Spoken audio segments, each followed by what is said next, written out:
Okay. Hello, everyone. Let's see. Let's make sure the microphone is in a good place. And as always, as you join, those of you who are joining first, please, by all means, let me know whether you can hear me or not. I need to move this over just a hair. Yeah, that's a little better. And me okay and the like. Maybe I need a little bit. Well, it's hard to tell. So, all right.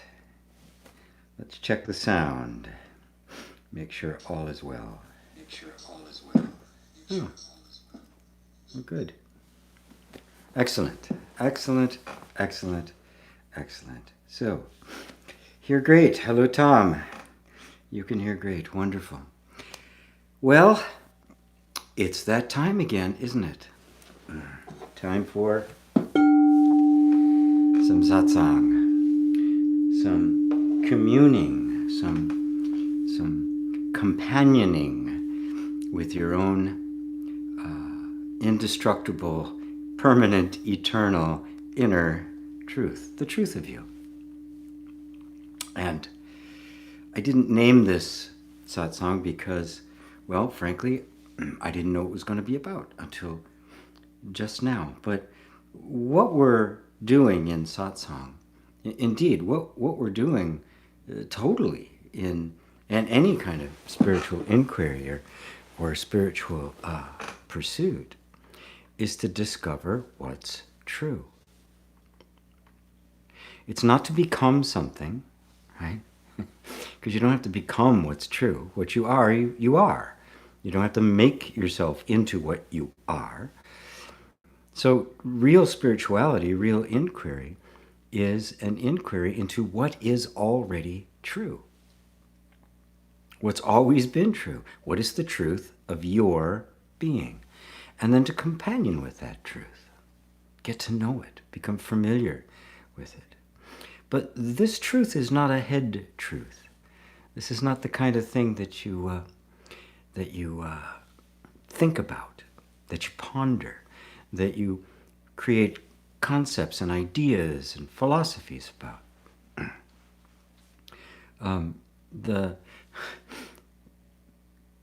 The truth is not something that requires a philosophy. The truth doesn't require anyone to believe it in order to be the truth. The truth is absolute. It is unyielding. It is inviolate. It can never change.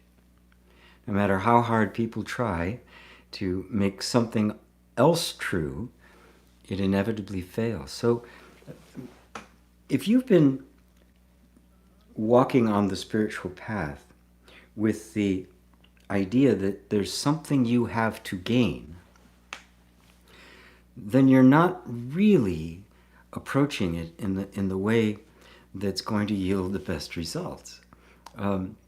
You're actually approaching it like there's something wrong with you and you need to get fixed, that there's something inadequate and it needs to be made whole. If you discover the truth is the truth. It's always been the truth. That's why Christ made the statement, you shall know the truth, and the truth will set you free. Now, if the truth can set you free, it means the truth is you're already free. You just don't know it. Which means that all bondage, all lack, all suffering, all limitations, all constraints, all bindings are in the mind. They are imaginary. But the moment we believe them, the entire energy system, the entire focus of the human mechanism acts as if, feels as if, thinks as if, senses as if that limitation is actually true. That's how powerful belief is. That while a belief can never become the truth, nonetheless, it can and does govern your experience and make it feel as if It is the truth. This is the feeling we get that we call suffering. The feeling of being limited. The feeling of being frustrated. The feeling of feeling like you're a phony. The feeling like you know there's more. Well, yes, because there is. But it's not something more that can be gained. It is a something more that is discovered when the false is dropped, when the false is seen through, and the focus of attention of consciousness rests back in its source, the essential, absolute consciousness that is beyond all comprehension, really, is beyond all words. I mean, how do you express the opposite of everything? Right? How do you express one without a second, without anything to give it a comparison? How do you describe the infinite? You can't, and yet that is what you are. So it really becomes a matter of gradually seeing that what you are seeking is actually the truth of you that is true now. So we're not out to get stuff. We're out to lose stuff. It says in the Tao that with knowledge, something new is gained every day.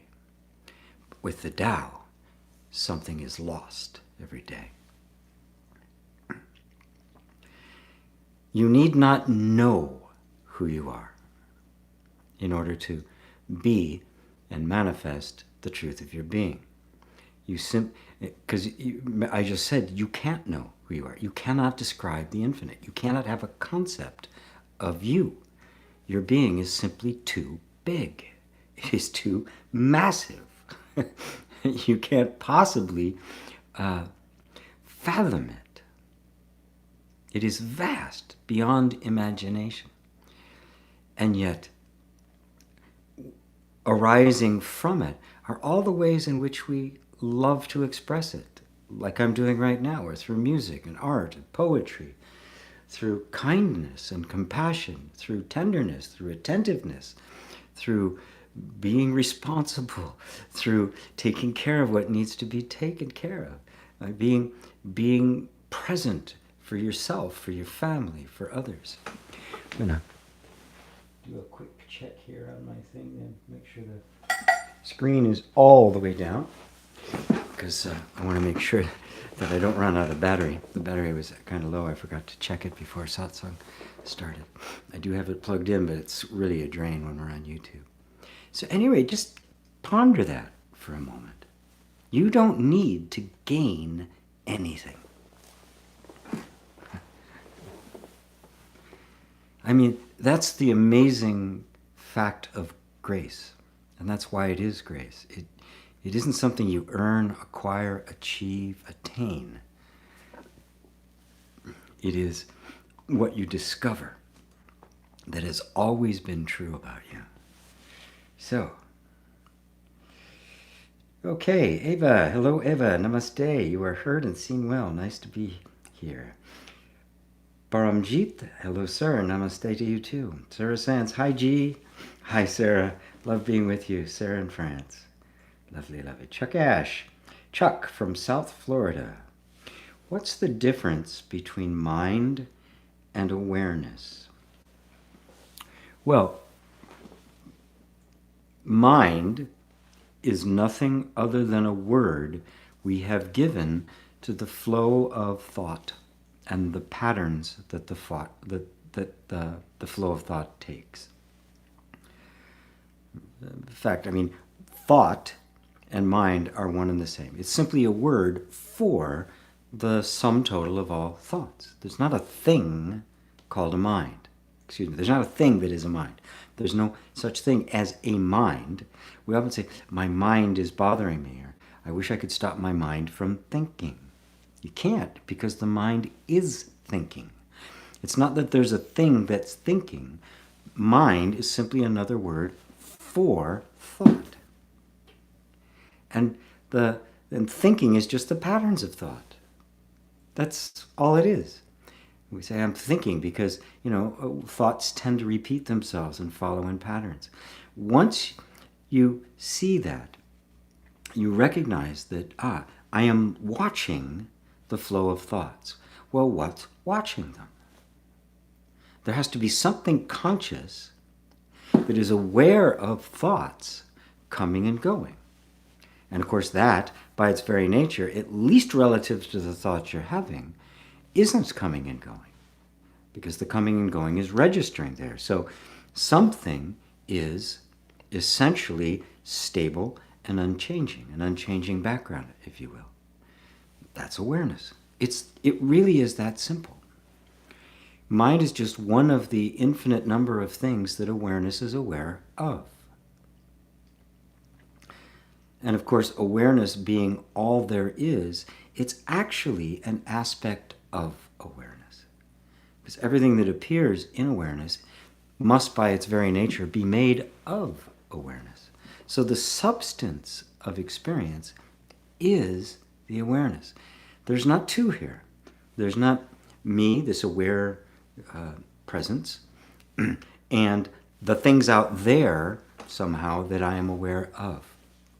When we really look at the nature of awareness, that is the nature of you, your nature, you find if you remove all of the thoughts about it, the ideas and concepts and sense of limitation, you find that awareness has absolutely no boundaries to it, no limits on it. There's nothing that can be, that can possibly come into existence, that awareness isn't there to receive it. So, is that clear? The difference between awareness and mind. The awareness is extremely subtle. Right? But once you see it, it's like, what's the difference between the ocean and the fish? Well, it's a big deal. Right?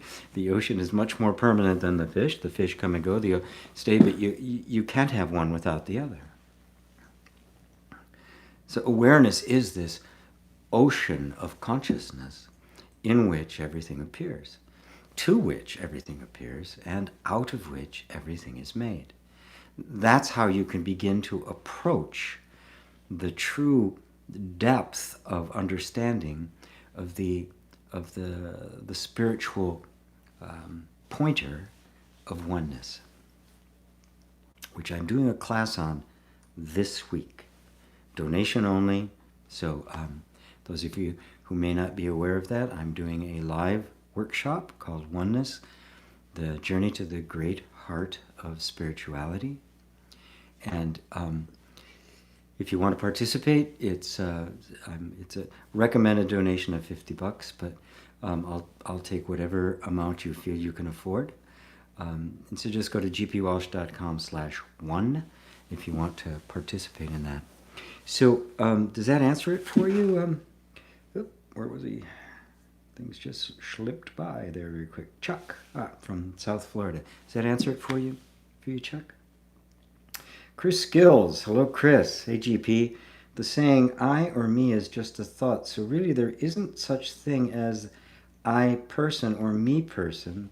Me as a person, it's just a thought. Then you could say, I have never done anything because who was it? Chris Skills. Again, who was doing? Beautiful question.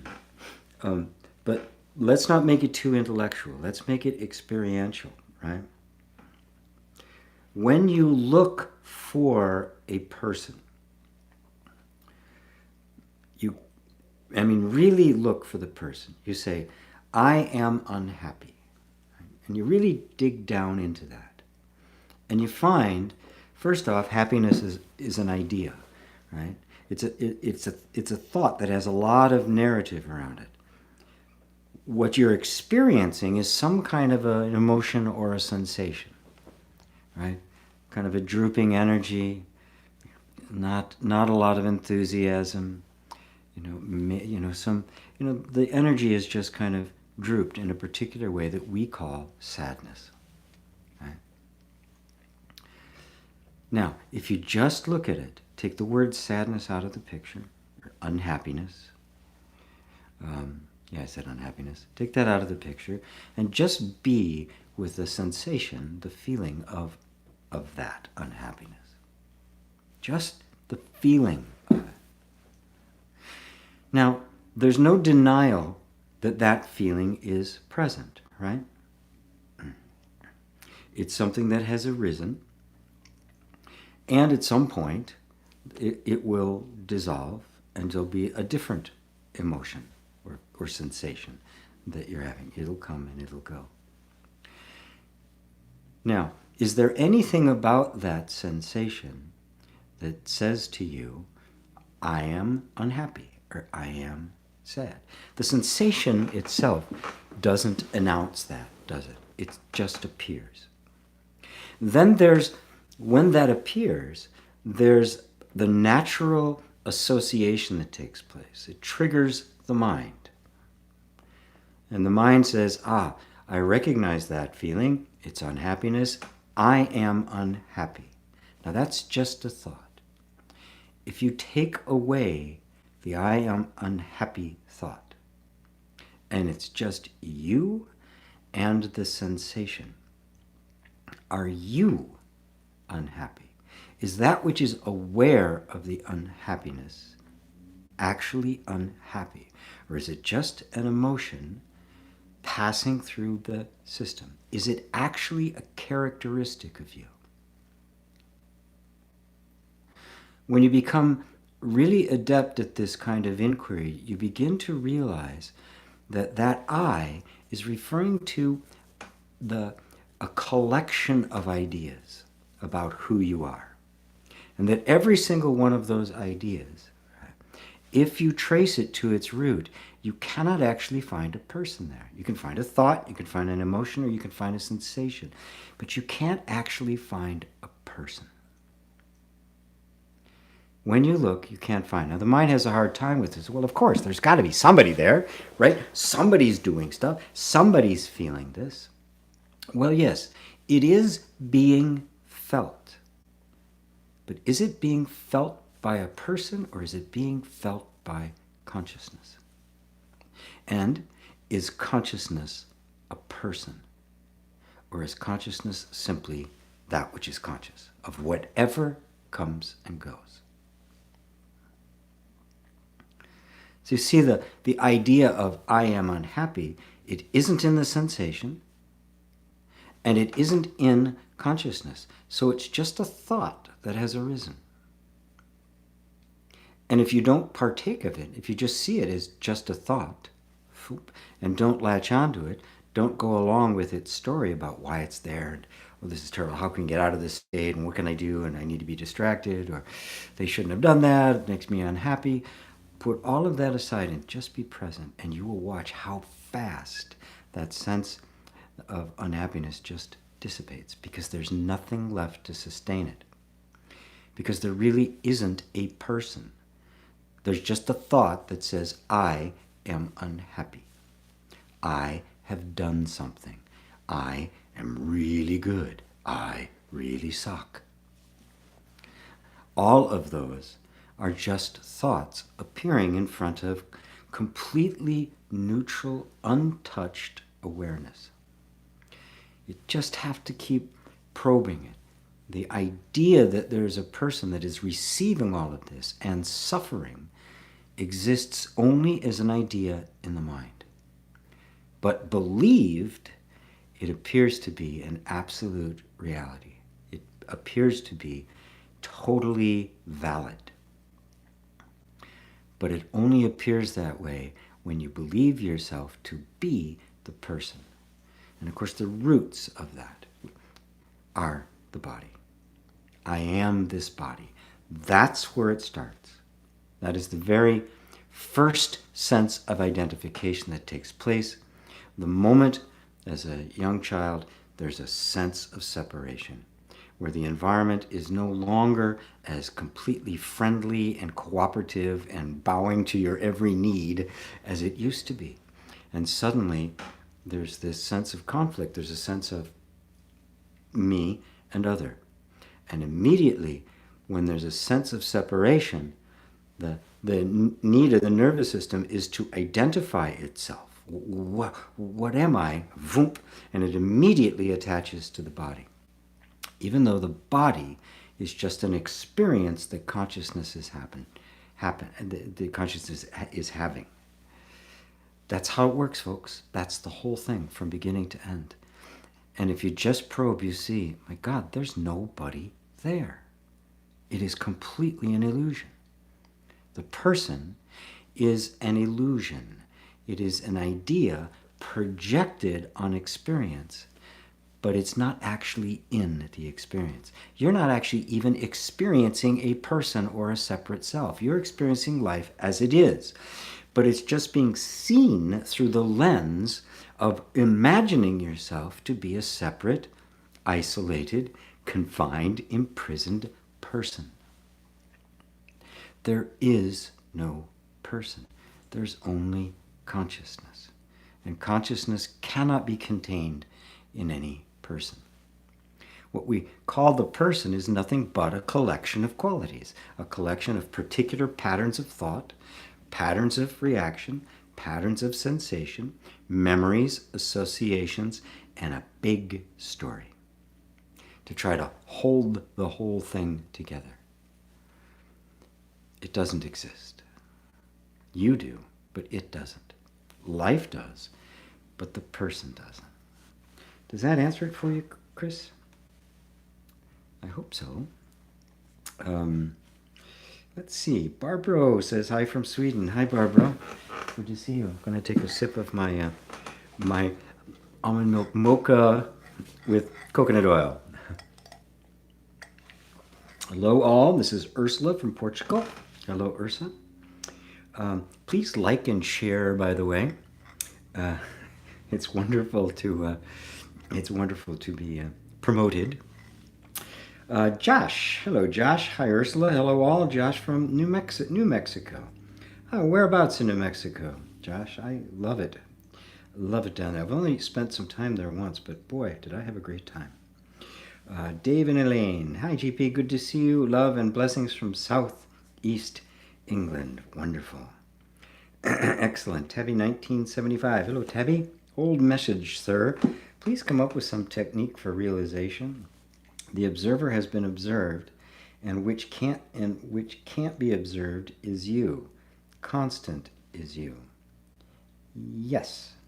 I can't really come up with a technique for realization. You know, all the techniques are really designed to point your attention away from what you've been believing yourself to be, in the only direction that remains when you take everything else away. I mean, that's really how it works. You know, I can't say it's over there, because the moment you say it's there, your attention begins to go there. That's why Jesus said about the kingdom of heaven, don't say lo here or lo there. The kingdom of heaven is within you. So don't look in any particular place. But even internally, don't look to any thought or feeling or sensation. Don't look to any particular quality of experience. Don't look to having some special light show or something. It is none of that.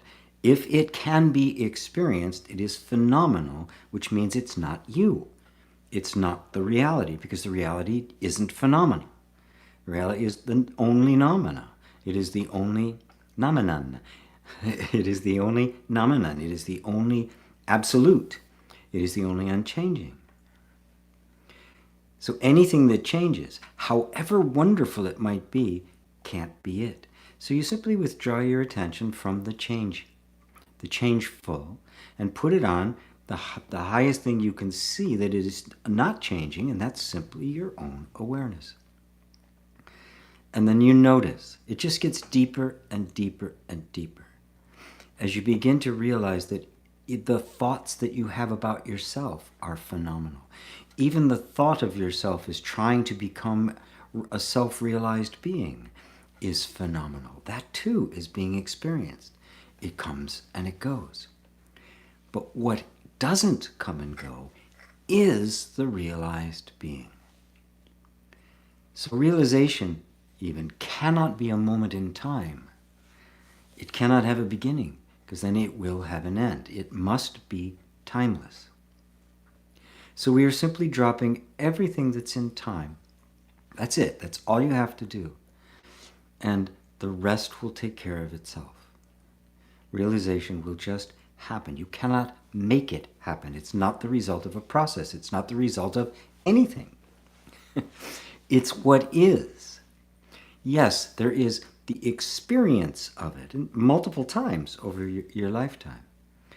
There is an experience, but even the experience of awakening that has a powerful impact on the nervous system is not the awakening.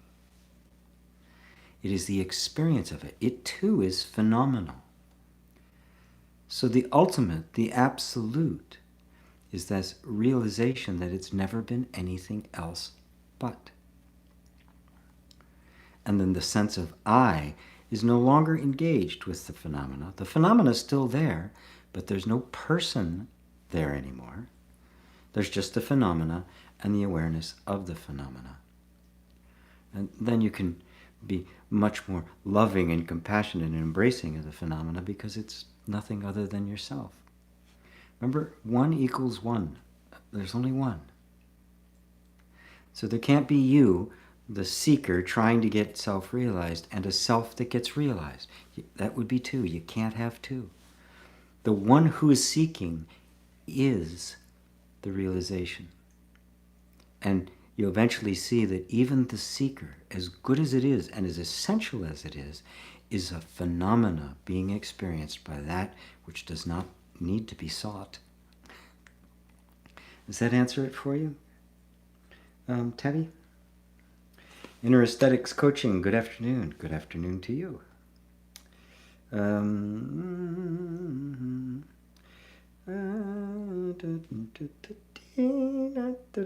Okay, Dave and Elaine. After awakening to our true self, are there deeper levels to this awakening, or does this understanding simply become more consolidated and integrated into our being and knowing? Oh, as always, it's both. It's a paradox. Yes, there's a realization that you are absolutely constant. You are the changeless. You are beyond time. You are beyond everything.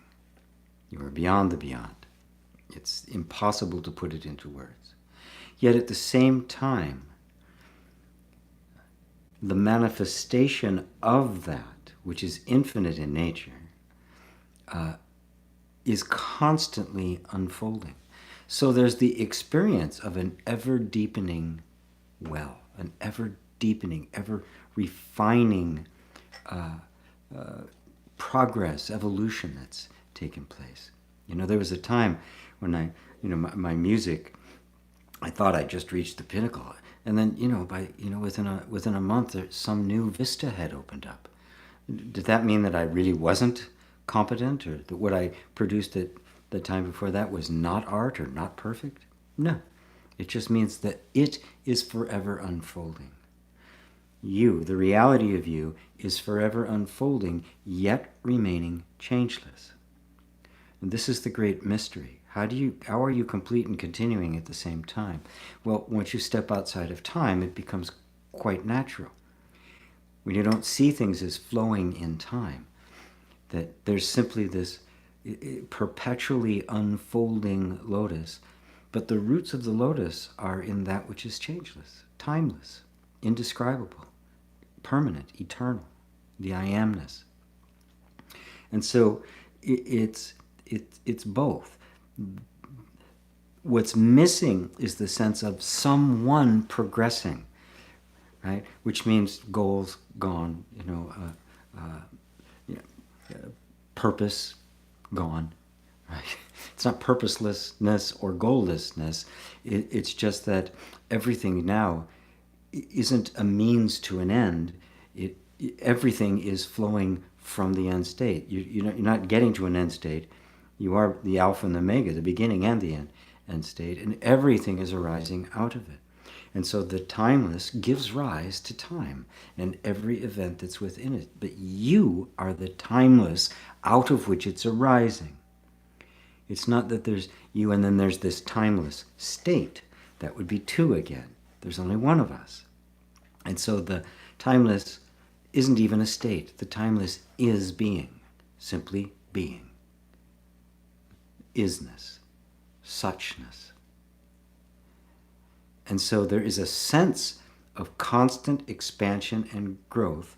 Simultaneously, there's a feeling, there's a sense, there's a reality of changelessness, timelessness, nothing growing. Everything just simply being a spontaneous arising in this moment from the self of the self. It's very difficult to put this into words. I hope I'm doing a good job, because it's tough. It's tough to. It's so very, very subtle, and it delights me to see such questions being asked, because it is very, very, very subtle. It is, and you know, just the idea, just accepting this notion of being complete yet continuing, takes you beyond the mind. Because the mind can't grasp it. It's like one or the other. Am I complete, or am I continuing? I'm complete, I'm done, right? Or am I continuing? No. It is perfection unfolding from the heart of perfection. The Bible, they said, the seed is within itself, producing like after its kind. I think that's the way it goes. But that's what it's referring to. You know, the 7 days of creation are the spontaneous arising from the emptiness that we've called God. Does that answer for you guys? It's beautiful, beautiful question. Thank you.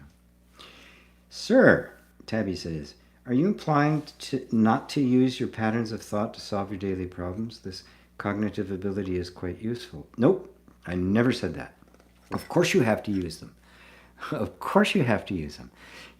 I'm telling you what they actually are. I'm showing you that there's no mind, there's only a pattern of thought. And of course, the only reason you can use thoughts is because you're not the thoughts, you're not the mind, and you're not stuck in them.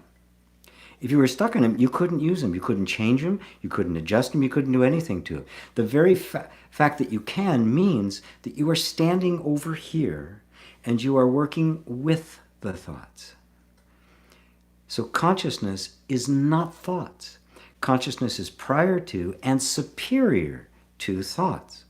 It is consciousness that can discern and say, that's a good thought, that's a bad thought. The thought can't say, I'm a good thought or I'm a bad thought. That this is a true thought, this is a false thought, this is a crappy thought, this is a way better thought, this is a destructive thought, this is a constructive thought. Thought can't do that. And there's no mind except as separate from thought. Mind is just a word we use for thought, right? So there's something here, aware of thoughts, that's going, no, we're going to correct that. I'm going to focus my attention here. And yes, it can take some discipline to do that, because we're so used to just following the thoughts. It's just a habit we've gotten ourselves into. So you're perfectly, yes, by all means use the thoughts. Get the best thoughts you possibly can. Just do not mistake thoughts for what you are. Do not accept any thought of yourself, any image of yourself, any picture of yourself, because it's not you. So I'm very, very, very precise about this. So no, use thought. Yes, when thought is under the rule of the master of the house, which is conscious awareness, thought becomes an incredibly powerful servant. The mind then is a creator of worlds. But when we are identified with it, when we think that thought we're holding, or that voice in our head is us, we are then stuck inside this labyrinth of thought, which is completely unstable, is always changing, is never dependable, and will always lead us into suffering, because that's all it knows how to do. It cannot lead because it's not conscious. You're conscious. So you lead thought. Does that help you, Tabby? Rosario Alba. Thank you, GP. I really enjoy your satsang every week. I discover something new. I feel grateful to you. Well, I'm grateful you're here. I'm grateful there are people that are watching. Actually, we have less this week than we had last week. Tabby says again, awakening is opening a door of limitless and vast universe of awareness which has no end, which has many river streams, and you love being travel there. Yes. Awakening is a door of limitless and vast universe of awareness to awareness. Right? This is so clear. I want to make it so clear. I'm really focusing the class this week on it. The idea you have of yourself is pursuing its idea of what awakening is. But the idea you have of yourself doesn't wake up. What can wake up? The only thing that can possibly wake up is awareness. There's something else that is not awareness, cannot wake up. There may be a thought of awakening. There may be ideas about awakening, even experiencing of awakening. But the one in that image does not wake up. The guy in the dream doesn't wake up. The guy on TV cannot turn the channel. The one who wakes up is awakeness. Awakeness itself. Consciousness is one and only one. One without a second. The infinite one. So there can't be another consciousness that wakes up to infinite consciousness. There is only infinite consciousness, and it is awakening to itself. The true awakening is that you, that is who you think you are, vanishes. And what's left? What's been there the whole time. The pure awakening. But now it is no longer being seen through the eyes of a person. It is simply being seen. It is simply known. It is the knowing and the knowing and the seeing and the seer all at once. Paramjit. As I'm trying to integrate this teaching, I notice the hyperacute anticipation in the body that something bad might be about to happen in various situations. Feels automatic and primitive. Can you help? It is automatic and it is primitive, and yes, I can help. It's very primitive, right? As you grow in your spiritual understanding, in your spiritual, the sense of presence, what's happening is that the old ideas of who you were are beginning to fall away. As they fall away, the old patterns of thought fall away, old patterns of emotion fall away, and patterns of suppression begin to fall away. And as those patterns of suppression begin to fall away, what emerges is sometimes just an incredible feeling of bliss and wonder, and I'm one with everything, which some people have. But also, if not immediately, at some point, that absence of suppression, that open spaciousness, literally invites all of the unhealed, traumatic material, all the diminishment, pain, suffering from childhood, all the wounds, all the stuff from this and every life past begins to come to the surface. Now, the object here is not necessarily to fix and heal all of that stuff. So we don't want to turn that into a job. It kind of happens by itself. My whole course on inner reconciliation, all 3 levels, is emphasizing that. It's happening on its own. Your job is to simply awaken and remain present. And that sense of presence deepens and deepens so it can handle more and more of the stuff that comes up. And that's exactly what you're experiencing. I remember in my 20s, and I was already had a couple of major awakenings. And I suddenly realized how much anxiety I was carrying. I had it so well suppressed because of the childhood that I had to suppress it. I couldn't have survived it if I hadn't suppressed it. I would have surely died. So I had to suppress it. That's what the mechanism does, and it's really good at it. That's what, right? So, but it can't stay suppressed, right? And the suppression is held in place primarily by the sense of identity. You know, there's the stuff that has to be suppressed. There's how you have to conform to the environment in order to survive. And that may be, that may be a nice, healthy environment, with good parents. It may be a horrible environment, the worst parents in the world. It doesn't really matter. Even the best of parents are going to suppress that kind of energy. It's inevitable. Right? So at some point, right, simultaneously there is within us this incredible desire to simply be free, to be who you are. I mean, the little child is just expressing who they are. That's the energy that gets squashed. So now you've got this huge sense of conflict. And from that is where the sense of separation emerges. And suddenly it's like, I'm completely out of alignment with myself.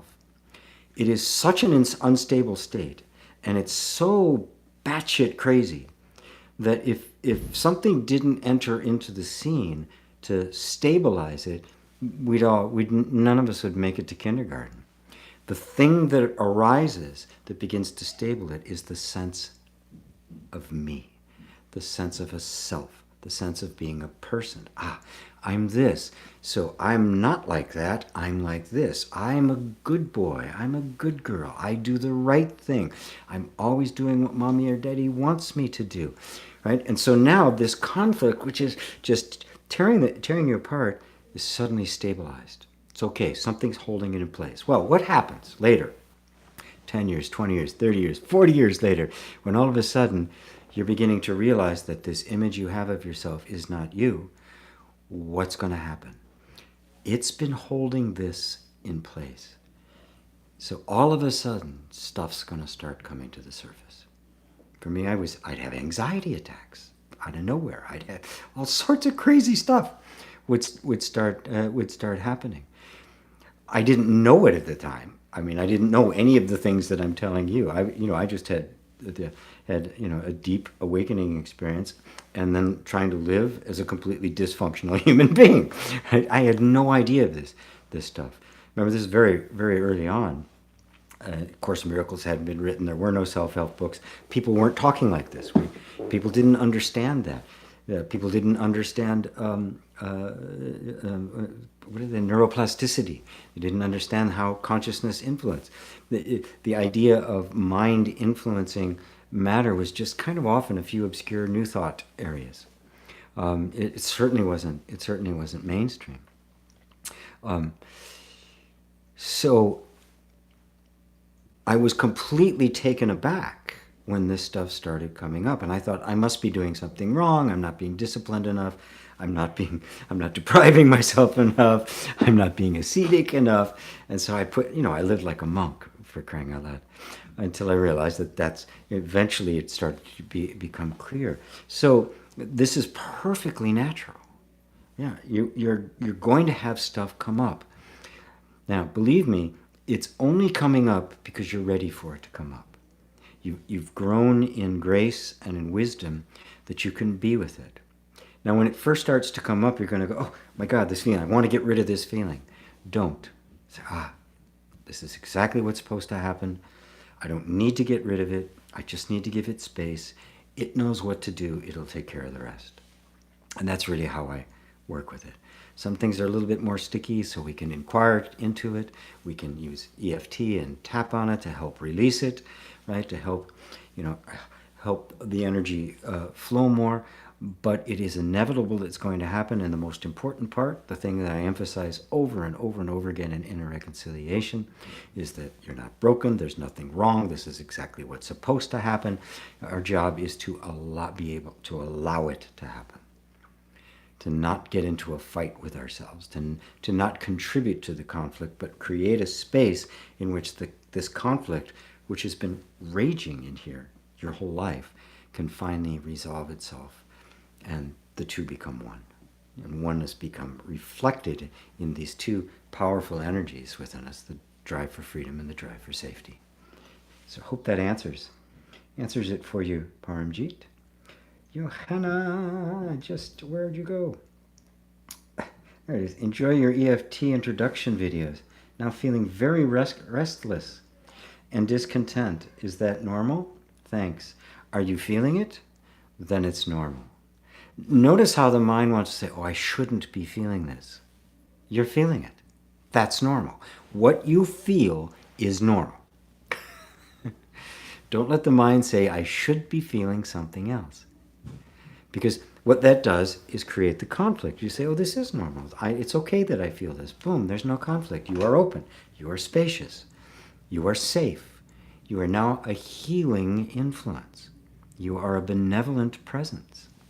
You are a peacemaker. You're a healer in that moment. You're the most profound energy healer in that moment. Because you're not taking issue with anything. You know, I used to think, I know, this is the way things should be, and it's supposed to go like this. And you know, it took the longest time for me to go, but it doesn't go like that. Why am I thinking it should? Where in the world did I get the idea that it should be different than it is? And when I look back at it, I was just kind of programmed that way, just like everybody else. And well, damn. What should be happening? What's happening should be happening. And then I started allowing things to happen, and then noticing the story I had about what was happening. And it was the story that didn't want it. It wanted something else to be happening. So I started questioning the authenticity and truthfulness of the story, not what was happening. Boom, all sorts of stuff begins to open up. And all of a sudden now, you're harmonizing with what is, and you're removing yourself from what isn't.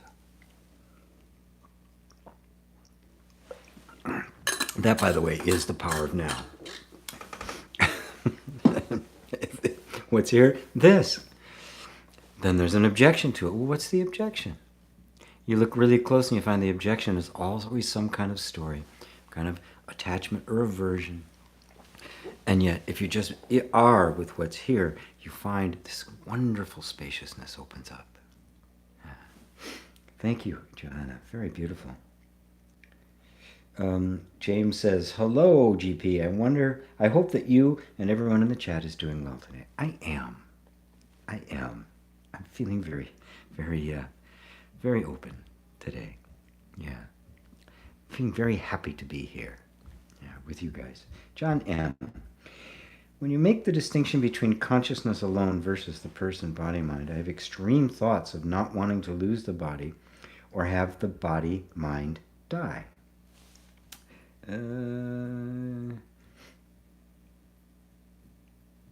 Okay, cool. Just wanted to see if you had conditioning. That which never lived cannot die. The mind is not a thing that was born and now is going to die. The mind trying to hold on to the person says, I don't want to lose the body. You're not going to. The body's not the problem. The presence of a body, the need for a body as the vehicle of expressing yourself in this world is still there. The person is gone because they're imaginary, right? and they don't die because they were never born. You know, it's like we're having a funeral for Mickey Mouse. Mickey Mouse never lived. He can't die because he was never born. But knowing that he never really died and never really lived and therefore isn't dying is the actual ego death. It's seeing that the ego, that sense of self, which has simply attached itself to the body, never was. It was simply an idea, a concept, and that concept just gets dropped. Just like there was a time when you probably thought, you know, you didn't know your multiplication table, so you got them wrong, right? Once that was corrected, you didn't lose multiplication. You got it, right? You didn't lose the body. You now get it fully because it's no longer limited by this sense of being a person. Even the body becomes more supple. It becomes more flexible. It's able to do more things. It becomes more healthy, okay? Because it's no longer being squeezed out of shape by the narrow sense of being a person. So you're not going to lose the body. That's the mind trying to keep you from inquiring more deeply into its sense of who you are, right?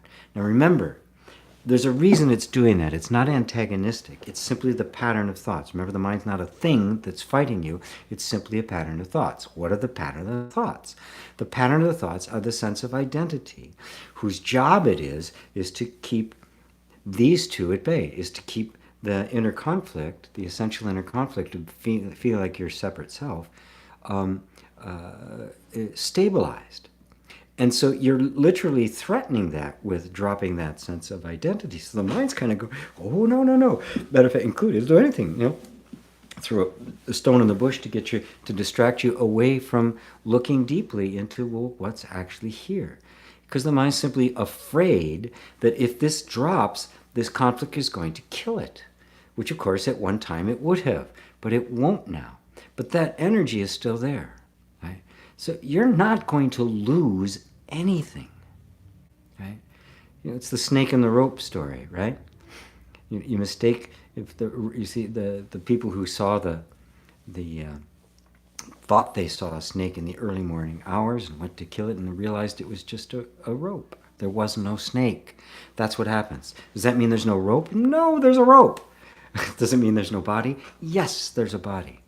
There's just not, the body is no longer seen as a person. It is simply the functioning of life. That is, trillions of cells working together to form a perfect instrument that you, the animating consciousness, can then use to express you. But the you you're expressing is infinite consciousness. It is not a person. It is not somebody limited to this body. The body is only the vehicle through which you are expressing it in this moment. Just like if you play a song on a flute, it sounds one way. Play the same song on a sax, it plays another way. On a piano, it sounds another way. If you sing it a cappella, it sounds another way. Same song, right? But a different instrument through which it's playing. The song is the infinite consciousness that you are. The particular form that it takes, consciousness is not limited to. So right now it speaks as me and it hears as you. And another, day from now, you could be speaking and I'm the one listening. Same consciousness, right? And at some point, this will collapse, right? And there'll be another one. As this one, this one has... It's not the same one I started with, fortunately for my mother. This is not what I looked like originally. Fortunately for my parents, that would have been, that would be, let's see. Bogdan says, what do I put in my CV? Everything you've done, everything you've accomplished, everything you are, everything you can bring, all the gifts you have to bring. And you have infinite gifts to bring that are infinitely appropriate to whoever it is. And then you just target that CV to whoever it is you're trying to get a job with or trying to be engaged with. You think you could become awakening? You don't date? You don't have relationships? Of course you do. And they're better. Dale Klinghorn.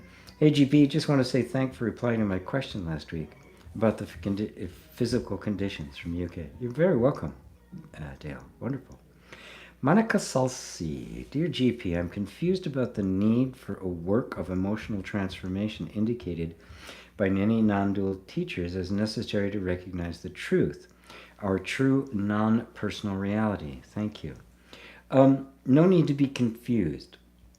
You do not need to do emotional work to become awakened, right? You don't. If you did, then the awakening would have a dependency and it couldn't possibly be the awakening.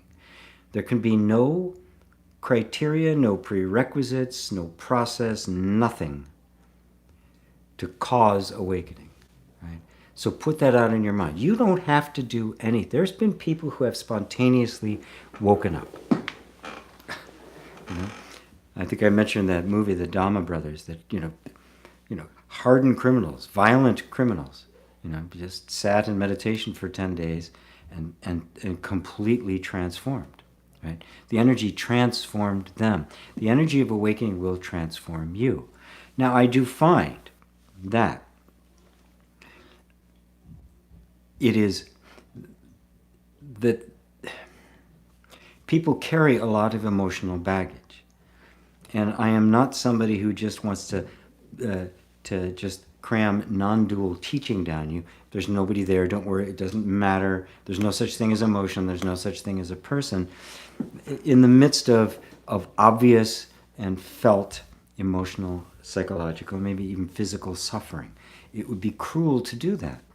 So most non-dual teachers, myself included, I have a whole series of courses called Inner Reconciliation. It is an attempt to do that. Now, mind you, the more we are able to be with our emotional content, the more open and loving we are towards ourselves, the more compassionate, the more space that's made, obviously, the more open you become to the dropping of the sense of a person that is what is experienced as the awakening. And so it's useful, right? Don't ever say anything is a prerequisite for awakening, because nothing is. Right? There is no prerequisite. I mean, I can't remember the saint's name now. There's one guy, one sage who had a spontaneous awakening, and he was an assassin.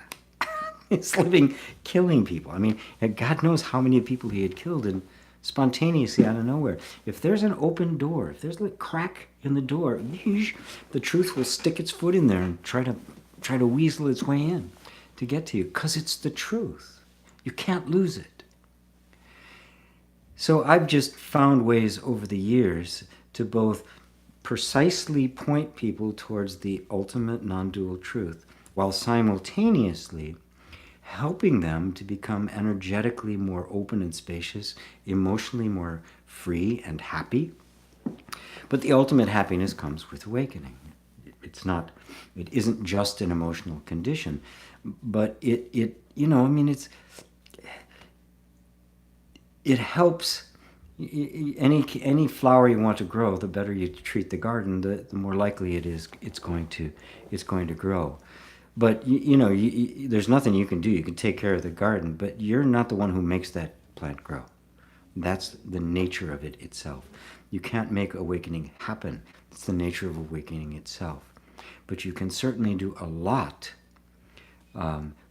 to facilitate your own openness, your own spaciousness, your own contentment, your own wisdom, and to just mature what you have. So I always go back and forth between the two, and I just have found that is the most kind and compassionate way to approach it. If it's nothing but trying to become emotionally free, it basically deteriorates into self-help. If it's nothing but the sense of the absolute precision of Advaita, it deteriorates into Neo-Advaita, and just kind of a lot of this cold harshness that you see, and even argumentative about the right teacher and the right precision and all that.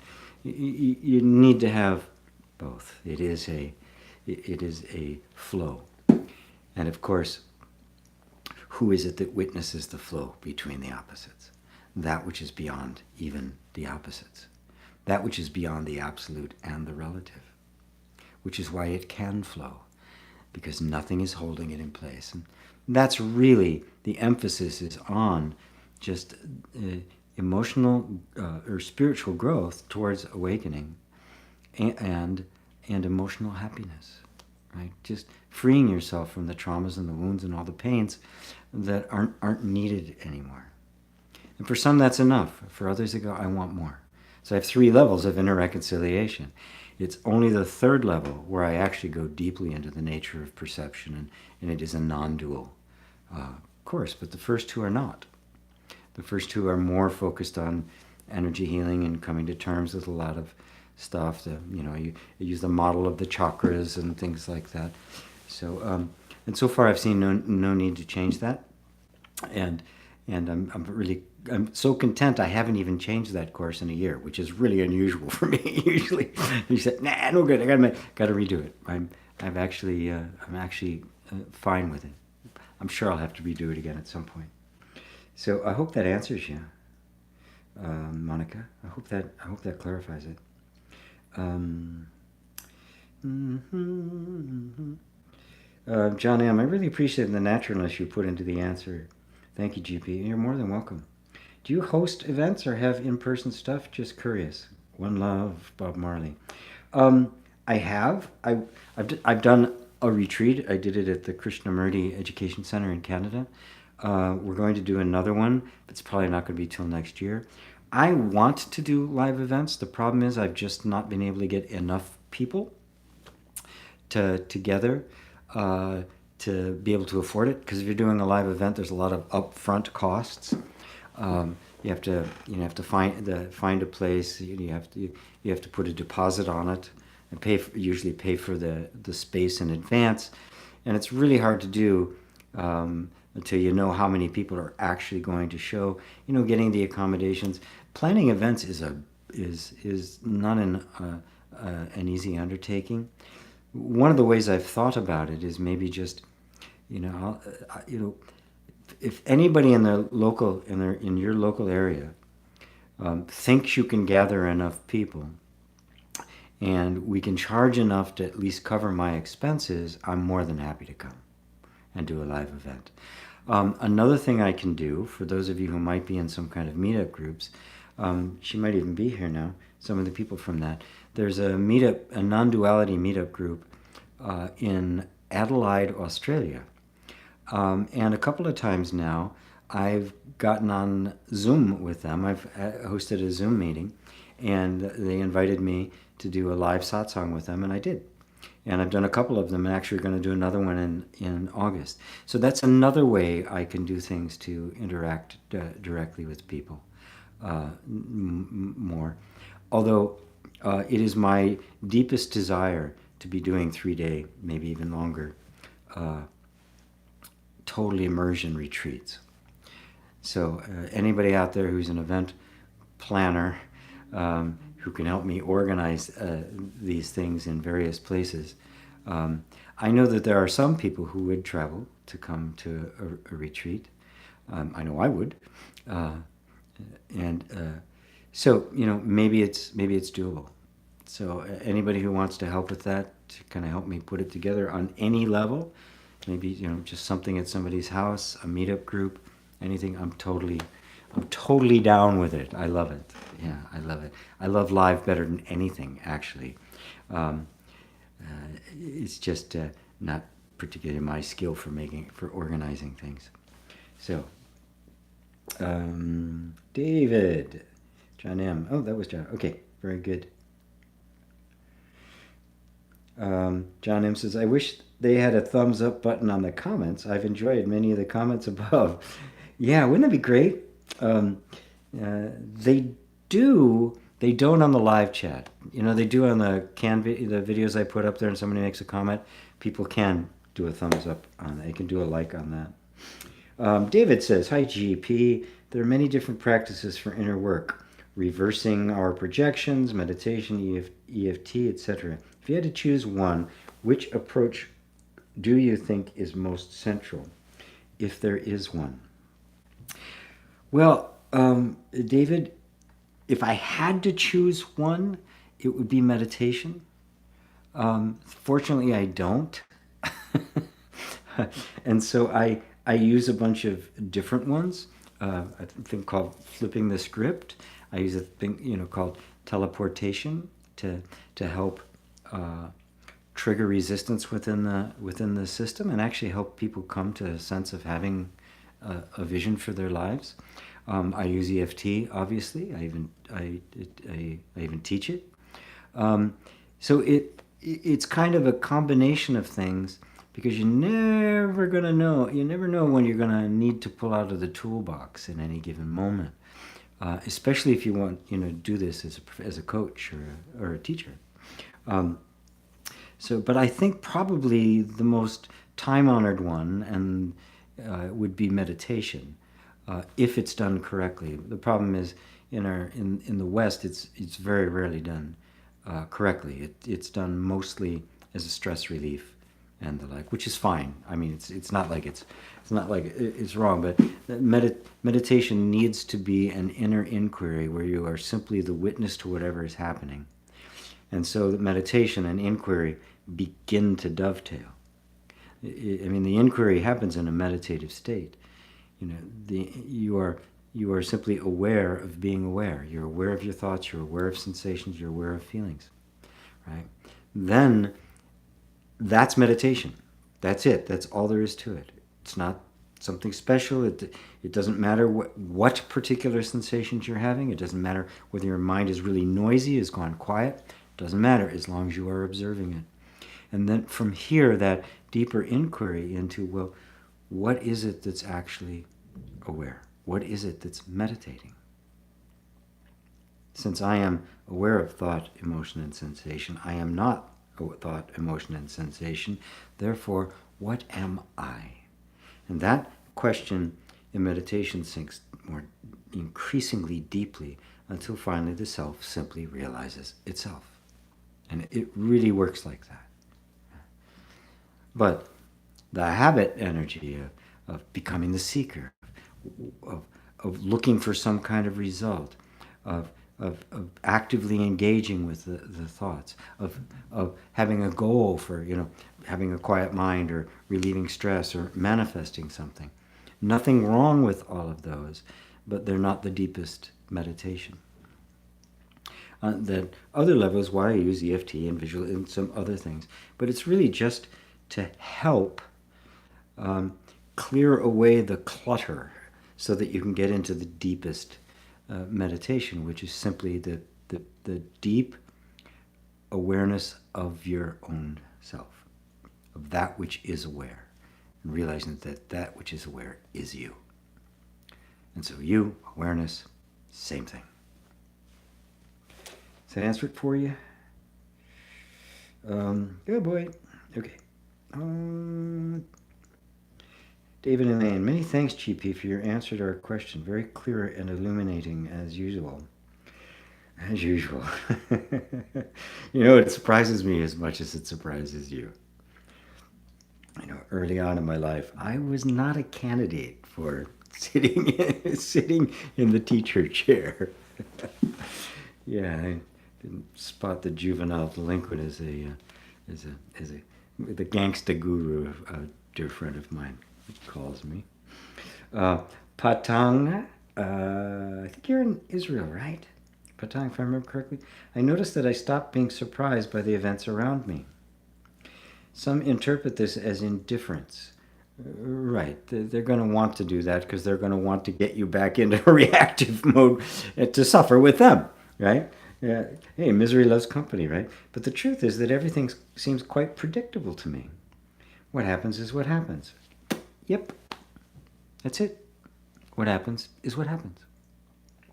I love Nisargadatta's quote. Somebody asked him about destiny. He says, destiny is what happens. That's destiny. Right? So don't have any argument with destiny. It's what happens, yes. And so you don't have to be surprised anymore. You can be delighted. You can enjoy it, right? There's no need to shut down pleasure because you're now seeing things as they actually are. Matter of fact, the pleasure gets increased. The intensity can get increased because there's nothing dampening it. It's the pure joy of a child, right? Pure experience. And things do get predictable. The more you look at it, the more you see humans are quite predictable because they're patterns of thought. And a pattern is predictable. The sage is not predictable because he's not stuck in patterns of thought. The awakened one is not predictable because they're not stuck in patterns of thought. And that's not indifference. Exactly the opposite. It's deep engagement. People like to use the word indifferent, say, you don't care. Well, of course you care. I care very much. Right? But I also totally accept the fact that it's out of my control, and I'm going to care so much that I'm going to let it be what it is, and I'm going to let my own nature respond to it in the most appropriate and loving way. That's the way it works. That's the best place to be. Show up as no one. If you show up as no one, you become whoever you need to be in the moment, and that one you become is perfect. Ain't that grand? Elsa G says, what creates, thought or emotions? Neither. Thoughts and emotions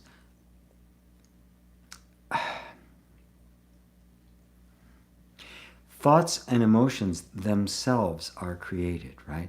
So there's something prior to that that is giving rise to both thought and creation. Now, thought and emotion. Now, patterns of thought and emotion will form a lens through which the world is seen. That's inevitable because they are patterns. They will tend to what will look like creation, right? I mean, you've all had the experience of focusing your attention on something. Some people get really, really good at it and could focus so intensely on something that they just completely lose track of everything else. As a matter of fact, all magic works that way. It's all a distraction of attention. They get your attention focused here so intensely, this little flashlight on this, that they can do stuff in plain view over here and you don't see it because attention has been focused. Now, when attention focuses, whatever's there starts to get bigger. It gets more elaborate. You know, I don't know when it was. I think it was about 15 years ago. Yeah, I think it was about 15 years ago. They decided to do something with the Hubble telescope. It was a big deal that they agreed to do this because, I mean, it's a big deal to get time on the Hubble telescopes. There's only one of them. It's out in space, you know. But they decided that they would turn the telescope on a tiny little part of the sky that they believed to be completely empty, that there was nothing there. Nothing could be seen there. I mean, it's a tiny thing. Like if you look at the night sky, it represents like a square inch, right? Just a tiny fraction of the sky. And so they focused the telescope on it and just left it there for a long period of time. I think it was like 30 days, which was like really unthinkable. When they started putting the images together, they were absolutely stunned. In that place, in that tiny square inch of space that they thought was totally empty, there were 2,000 galaxies. Not stars, galaxies. And there are billions of stars in a galaxy. They were stunned, right? It looked like there was nothing there, but the attention brought it into sharp relief. They were so stunned, they did it again, I know 8 or 10 years later. Another part of the sky, 10,000 galaxies.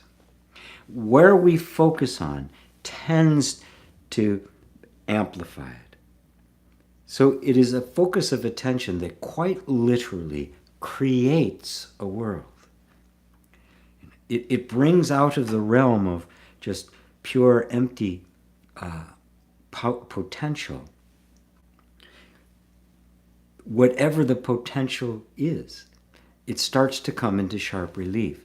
So it literally is creating, but you could also say it's revealing.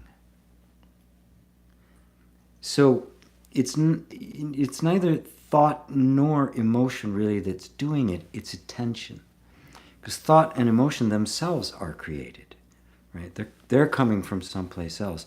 So there's something much more fundamental. Which is fundamental is the consciousness that you are. The consciousness that you are is infinite and completely undifferentiated, but it has access to focus.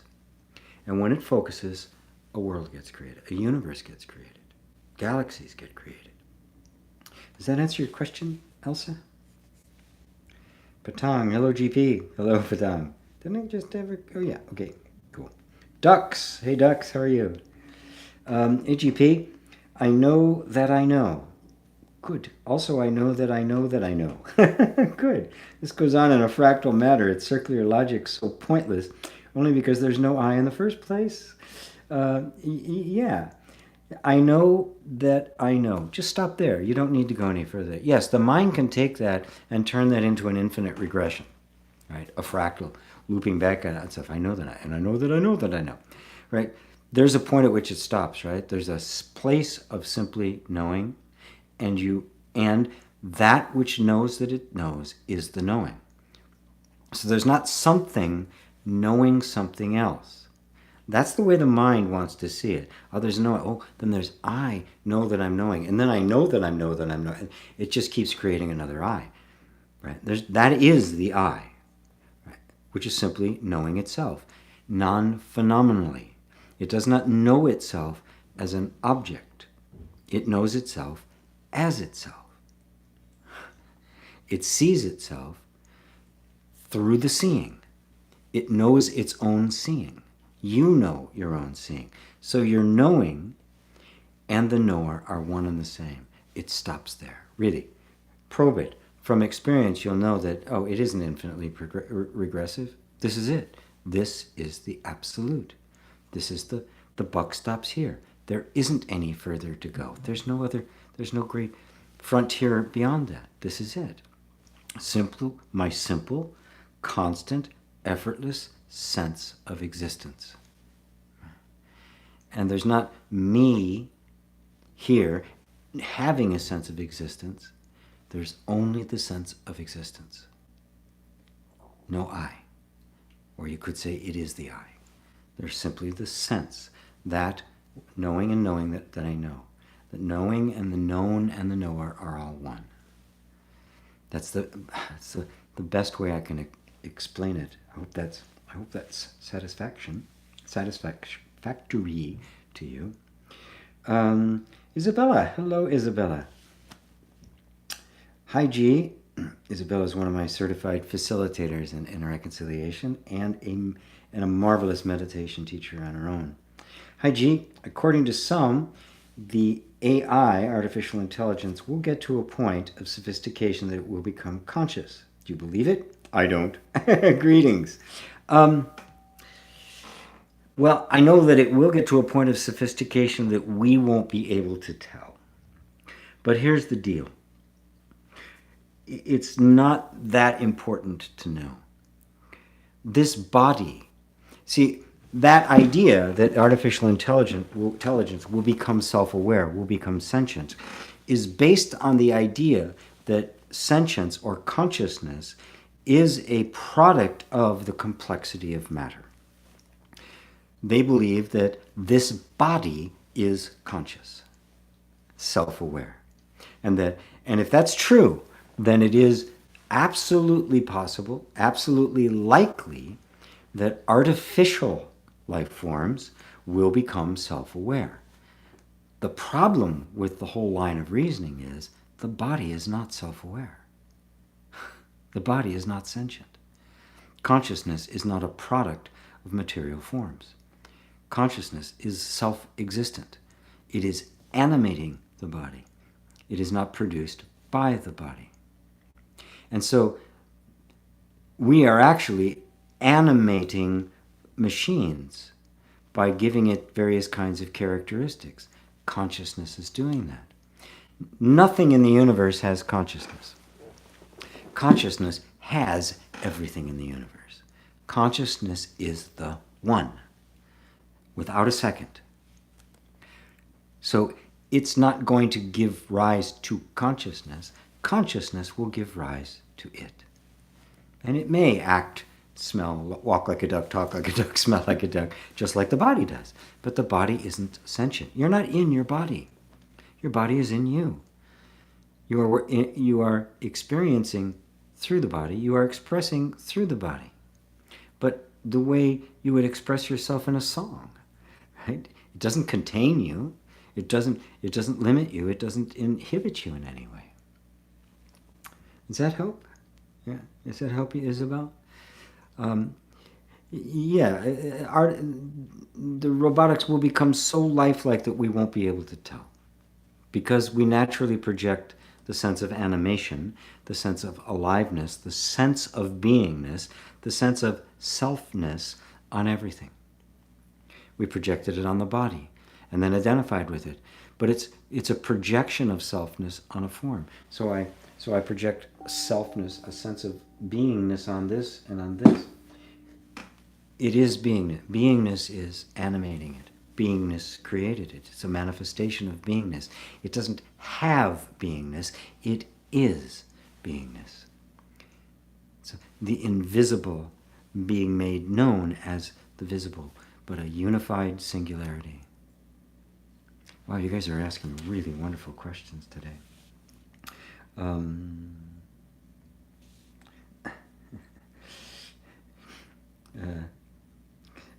Oh, I see. You nailed this shit, dude, GP. Very eye-opening. They saw the whatever it is that monitors the chat, saw the word shit and hit it for me to decide whether I wanted to show it or not. It's okay. It's okay, YouTube. You don't have to edit my my chats. Robert Hill. Hey, Robert. I'm Mr. G. Is death like deep sleep? Without the mind, it's awareness without thinking. Death is just a transition. It's yes, part of it is like deep sleep. At first there is a sense of everything falling away. I don't know if you guys did a little meditation I did called the eternal moment between lives. But I think it kind of captures the energy of it. There's an enormous emotional release, pressure, responsibility, all this stuff kind of falls away. And there's just this wonderful feeling really of euphoria as ideas of the past begin to slip away, memories begin to slip away, right? But there's still, if at that moment of transition, the awakening has not yet taken place, there's an energy that will begin to rise up again. The desire to be someone, the desire for interaction, even some, karmic stuff, repository energy left over, shame or guilt or stuff that will kind of give rise to another body. But at first there's just kind of this emptiness. And according to Tibetan Book of the Dead, during that bardo, that emptiness, there's plenty of opportunity there to transcend all the limitations and awaken there.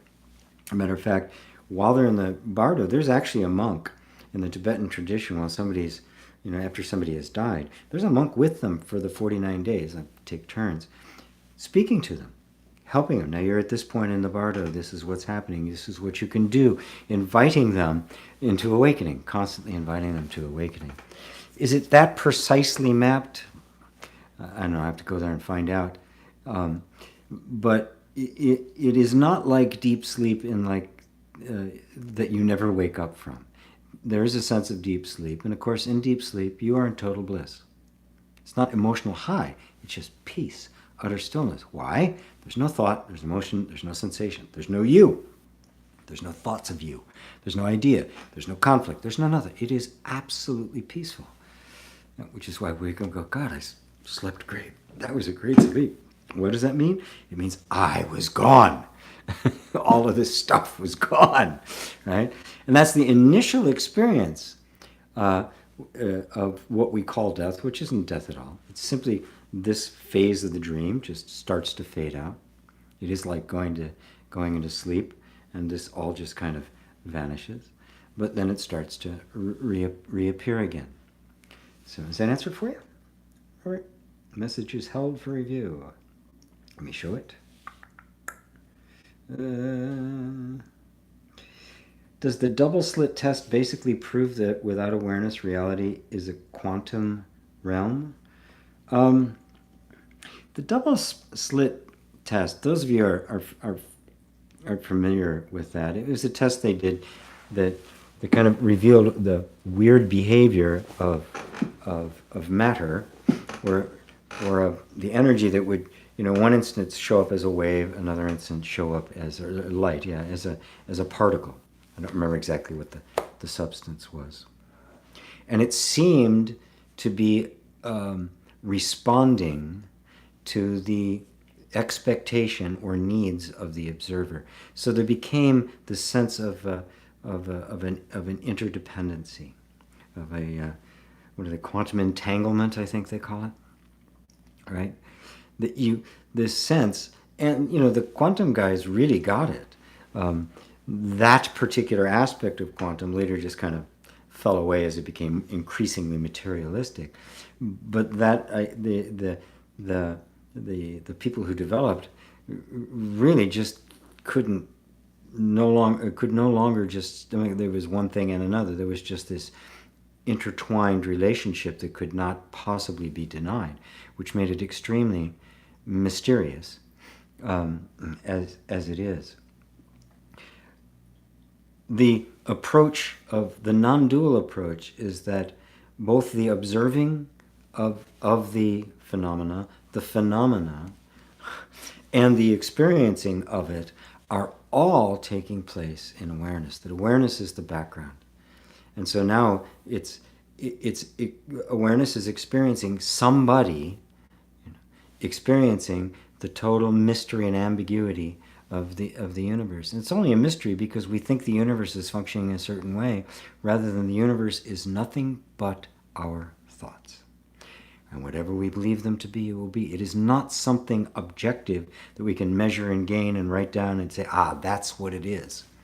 It is a moving target because it isn't anything outside of thought. It isn't anything outside of perception. This is a powerful thing to grasp, a really powerful thing to grasp. And so awareness is even one step removed. You're aware of the test, you're aware of the split, you're aware of the results, you're aware of the observer, you're aware of the quantum, you're aware of the quantum entanglement, you're aware of the interdependency, and yet awareness stands aloof from all of it. Because all of it is perceivable. All of it is phenomenal. Awareness is not perceivable, and it is not phenomenal. It is the phenomenon. Hope that answers it for you, Robert. Double slit test, basically. I'm not quite sure why they would have hidden that one and made me look at it. There's nothing in there. Okay, Paramjeet, do you recommend a daily sitting practice to help with the body contractions? Yes, I do. I always recommend a regular sitting practice. Just like I would recommend to a musician that they practice things, right? Practice scales, arpeggios, practice, practice tunes, practice, a tune at half speed, speeding it up to full speed. Why? Because that's the end goal? No, it's not. But because the more ingrained you become in it, the more the actual performance, the more freedom there is in the actual performance. So having a regular meditative practice is something that I highly recommend. It doesn't have to be, 2 hours long, right? If you get into it, it might be. Sometimes it does. You can just fall into this place but 15, 20 minutes, half an hour. And I would do it especially first thing in the morning. But remember, the spirit of meditation is a total acceptance of what is here with no resistance. And then noticing the habit pattern, the habit energy of resistance, wanting to push something away. And then just seeing that, but not going along with it, right? I see that. There's the habit energy. So it's okay that it's there. There's this is happening. This doesn't want it to happen. I see it all.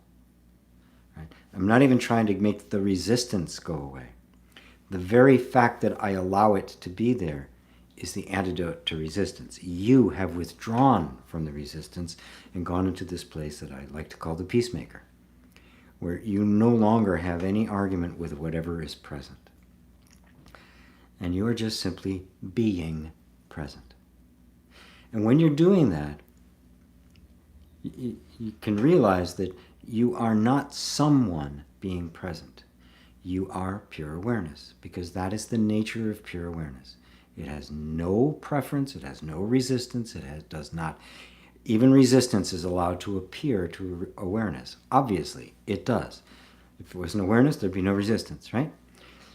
So the attention just keeps going more and more to the resistance, or to the awareness, and not the least bit concerned or judging or having a preference for anything other than what is actually happening in the moment, whatever's being experienced, whatever thought, emotion, or sensation.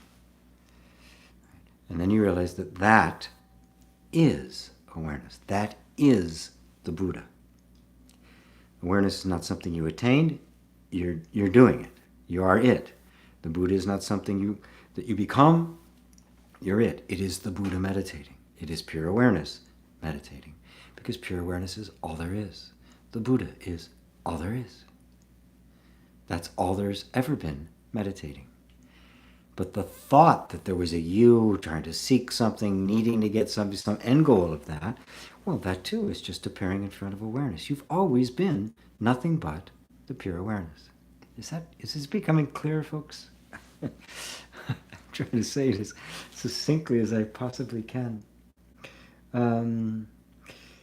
Let's see. Nagi or Naji, hello from Hungary. Hello. Lamont, hello from St. Louis. Hello. Lamont, good to have you. Enrique Benito Oliver. Hi from Spain. Hello, Enrique. Major Two Nuts. Good to have you. Glad you're both here. Just hanging out. Oi. TG Graphics. I first heard you on Darius Barazanda's, I could never pronounce his name again, Barazande, I think, show. It was a time in life where I was lost. You shared your awakening on that show, and it touched me deeply and opened my heart and thoughts. Thanks. You're very welcome, TD Graphics. I loved doing that. I love Darius and everything he's doing, and I just love his authenticity, his genuineness, his he's just a lovable guy. I'll be back on there sometime. So thank you. I'm glad you got exposed to it. Monica, thanks for your answer, GP. If only my language was English, I'd love to work with you in your reconciliation course. But I'm afraid that my English is not good enough. I really appreciate your teaching. Well, it certainly looks good enough, judging from what you're writing. You might want to try it, and if you don't like it, I'm happy to get, if it isn't going to work for you because of the English, I'm more than happy to just refund your money. It's not a big deal, but it might work better for you than you thought. So you should give it a try. David Maloney, thanks, GP. What I love about your work is the realness. No quick fixes or gimmicks. Oh, I wish there were quick fixes or gimmicks. I'm not young. It took a while. Damn, I wish there would have been some quick fixes. We keep on keeping it real. God bless. Thank you, David. Yeah, if there were one, I would have found it. There isn't one. There's only one way to do it. There's only one way to the truth, and that's in. Right? There's a million different ways to different theories about truth, but there's only one way to the truth, and that is you. Who is it that's hearing my words right now? That's the truth. That's the truth of you, right? It doesn't need to get any more complex than that. It doesn't need to get out there at all. That's the truth of you. The truth is the awareness that's hearing my words right now. That's the truth. Stunningly simple. No gimmicks. I'm not doing hocus pocus on you.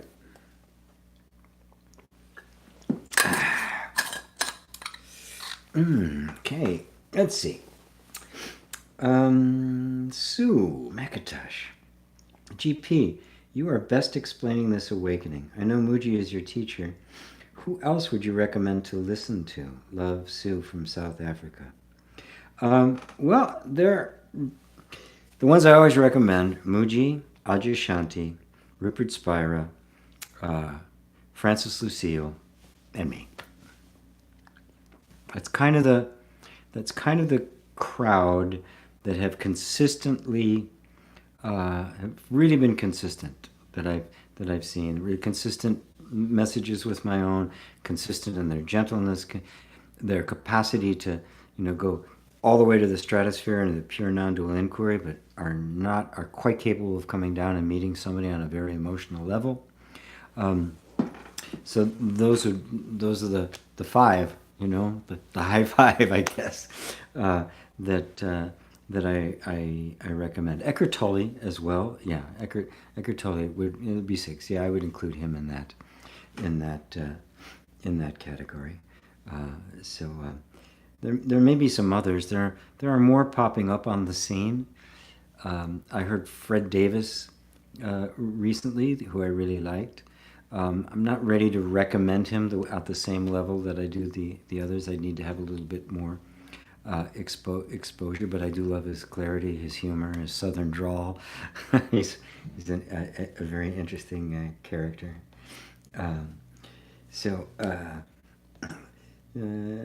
Too. Love from South Africa. Oh, wow. You're in South Africa. That's wonderful. I just get so excited seeing people from all over the world. It's really so gratifying. It'd be nice if I had a nice concentration here so I could do something live. I could do a live event.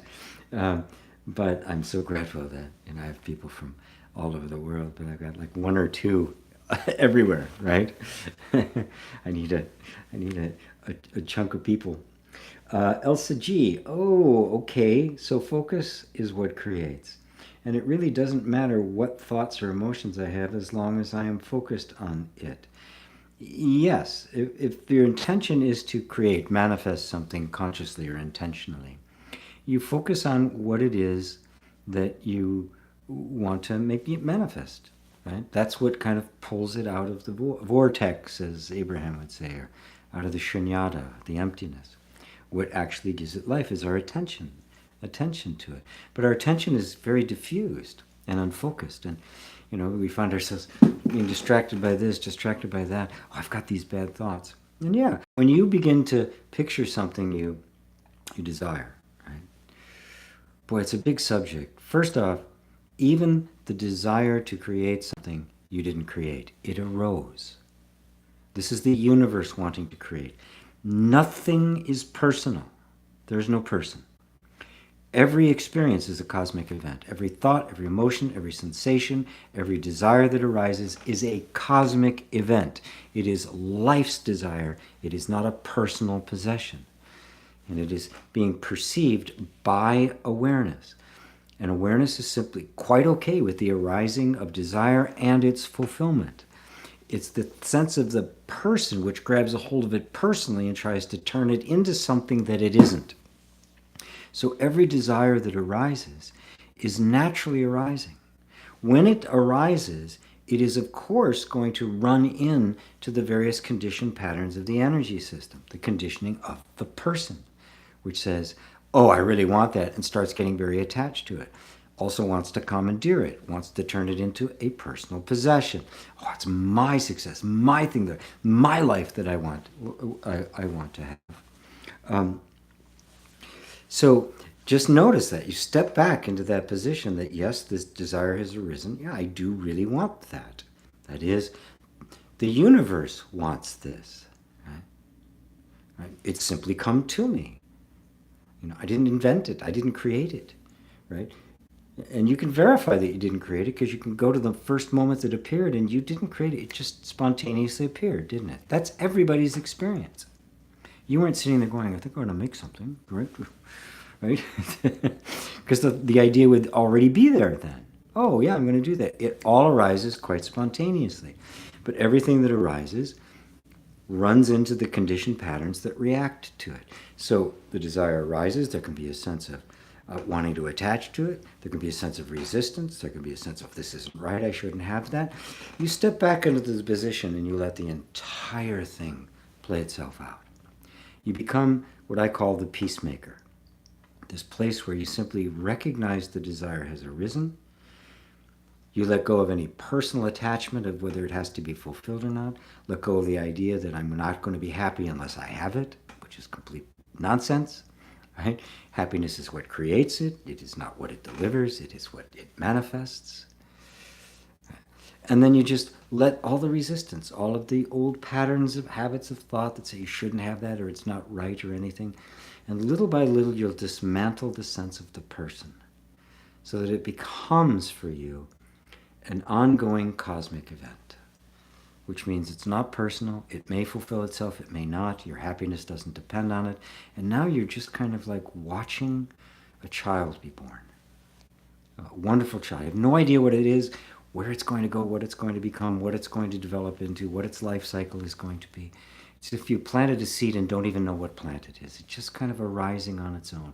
And now it becomes, it's not co-creation, it's midwifing. I like that term better. You're simply bearing witness to the creative process. And of course, you have to bear witness to it because the creative process can't happen if you, pure awareness, pure consciousness, aren't there for it to happen in. Does that answer it for you, Elsa? Great question. Thank you. Delgado F. Hey, GP. Happy to be here. I'm a little bit confused about the concept that we create our reality, like many law of attraction teachings suggest. Do we create our reality, or does consciousness create our experiences based on its plan or what it wants to experience? Do we have any control of what we manifest? Why do consciousness manifest suffering sometimes? If the we you're referring to, creating its own reality, is the person, then the answer is no. If what you're referring to is pure awareness, then the answer is yes. Right? It depends on who you mean by me creating.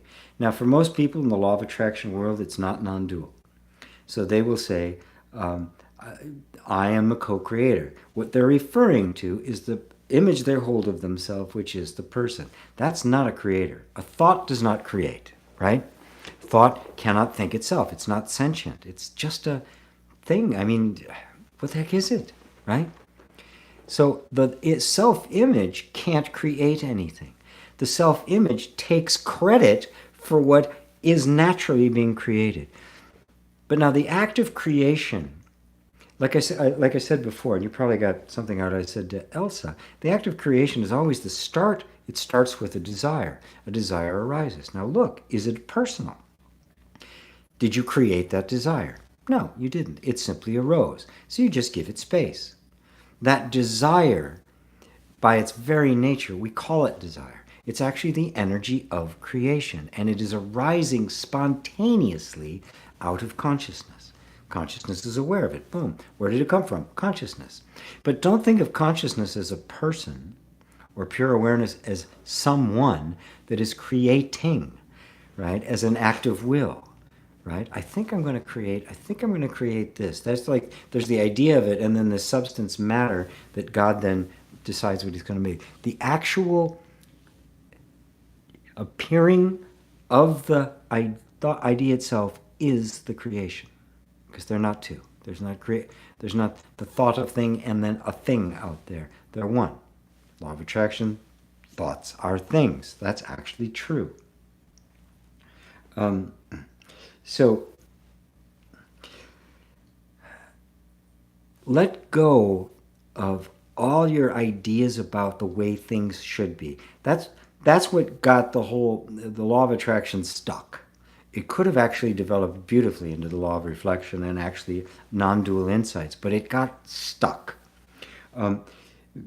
because the idea that the experience is created by like the wave and the particle showing up. The split slit test. It showed up according to the expectations. The egoic mind, the personal self, grabs onto that and says, I want this, and then starts trying to make that happen. For most, it never worked. For a few, it did.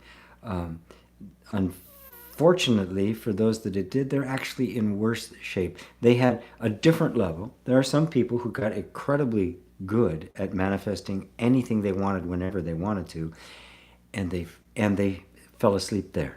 They didn't keep going. Lester Levinson, who's the guy who created the Sedona method, who was an awake who was an awake being, even in the method, would always try to push people to go beyond. They'd want to stay here where they could get everything that they wanted and go, why don't you go for freedom? Forget the thing. Go beyond it. Go beyond it.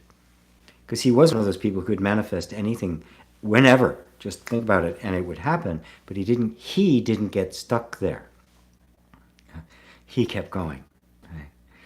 To the point where he never manifested anything. Just whatever he needed would appear. Right?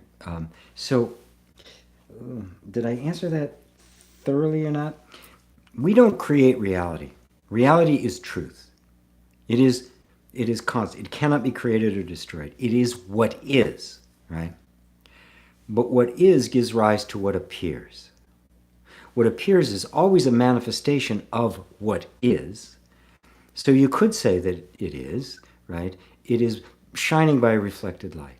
It's like, we call it the moonlight. It's not the moonlight. It's this big dead ball of dirt going around us that just happens to be a color that reflects the sun in a certain way. And we go, oh, it's beautiful. And we fall in love under it, and we write poems and sing songs about it and, howl at it and dance around it, right?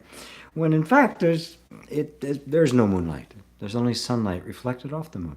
So everything that manifests is a reflection of that which is. It is a reflection of reality, reality being totally changeless and invisible, formless, unknowable. So what is known is a form, but that form is always a reflection of the reality. Now, what form does that take? It's a spontaneous arising of, because it's the nature of consciousness to give rise to form, period. So let go of all personal responsibility for it. This is really, really very powerful and very liberating to understand that when a desire arises in you for something, immediately the sense of a separate self wants to grab it and call it my desire. It's not your desire. It is the spontaneous arising of the creative power of consciousness. And it's not consciousness as an act of will. It's not consciousness saying, I think I'm going to make something. It is simply a spontaneous happening. It's totally mysterious. It's a spontaneous happening, and yet its form, its continuity, it's interdependent. It's constantly regenerating the entire universe to give a background for it. It is beyond mysterious. But consciousness creating is not an act of will or deliberation. It's more like the jazz musician, right? They're just improvising. They're not thinking about it. It's just happening. That's the huge mystery of it.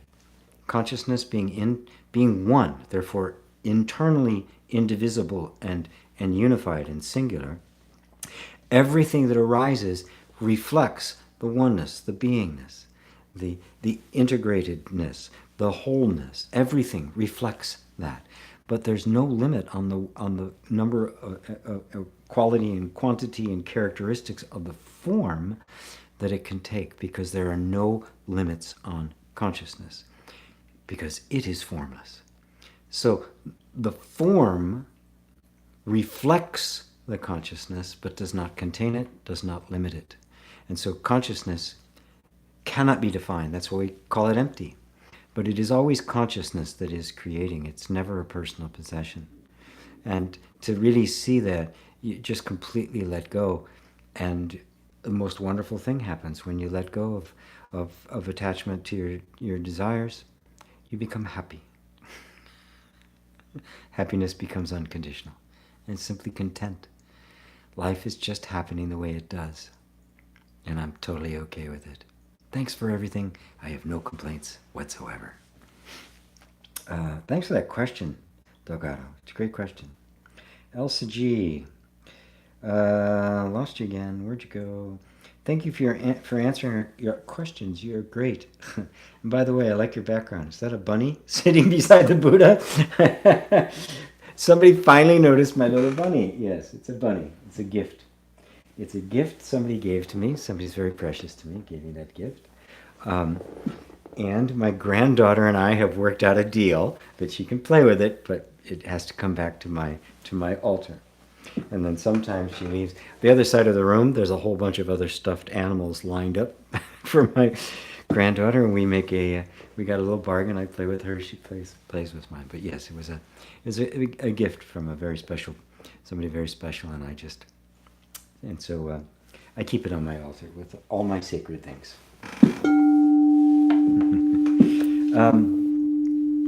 Dun, dun, dun, dun, dun, dun, dun.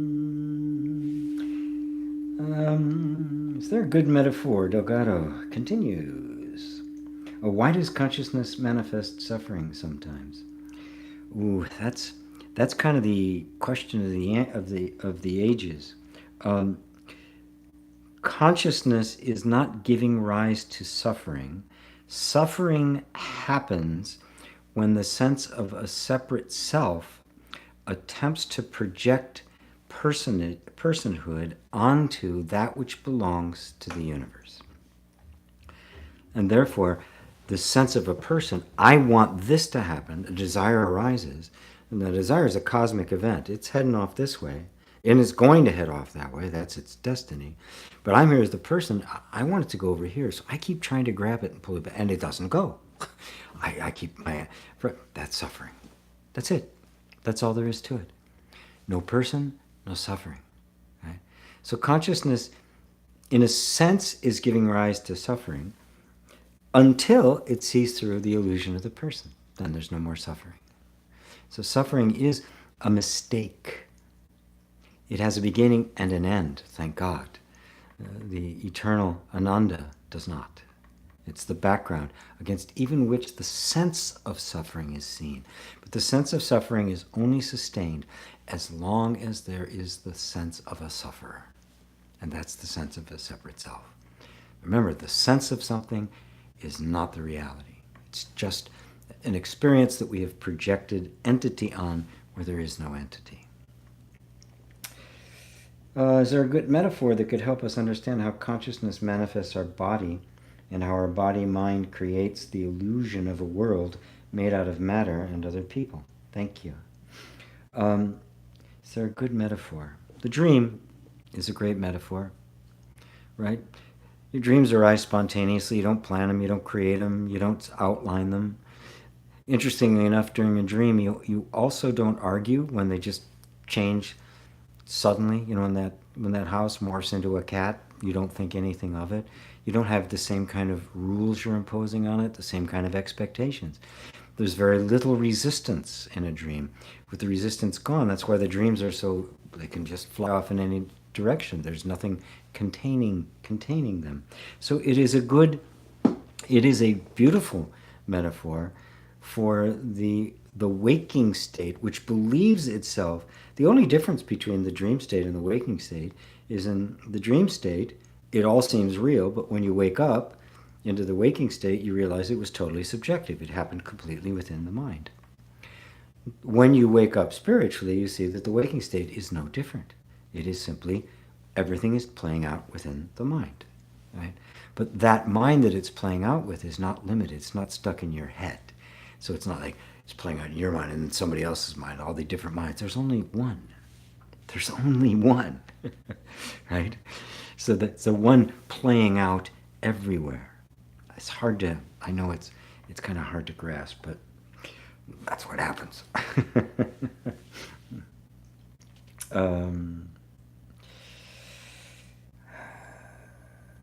Right. It's good that you said that the illusion of a world made out of matter and other people. The world's there, right? It's not objective. It is totally subjective. But the illusion of it is that it is objective, that it is made out of matter, rather than an experience of pure consciousness. So the world is consciousness. The idea that the world exists independent from consciousness, independent from perception, that there's a boundary to consciousness, and on the other side of consciousness is this objective world of matter, that's the illusion. It doesn't exist. There's no such thing. That's the snake in the rope. I hope I'm clarifying it for you. Sophie, GRGP, still waiting for the sunshine after a long storm in the desert. Where are you, Sophie? While knowing that that is really doesn't matter if the sun hides, it's still there. Yes. Oh, I see. I see. You're using it metaphorically. Thank you for always pointing home. I love Sophie. Oh, you're welcome. Yes, you're using it metaphorically. Yes. It seems like there's clouds, but the sun is never extinguished. We know that. So even if you're completely overwhelmed, resistance and a feeling of suffering and confusion, all sorts of things, the sun's still, you are the sun. It could be the most horrible experience, but you're there having the experience. The moment you drop your resistance to that experience, the suffering drops. And then there's nothing sustaining it, and that experience will eventually dissolve because there's nothing left to sustain it. It may happen right away, instantly. It may take a while. It doesn't matter. What matters is that you identify yourself rightly. You are wealth. You are most appreciated, GP. Oh, thank you. You are as well. Varg, great satsang. GP, thank you. Much love from Germany. Thank you, Varg. Oh, from Germany, so it's spelled with a W, but you guys would pronounce it with a V. Varg. Oops. Inner aesthetic. How about Sadhguru? I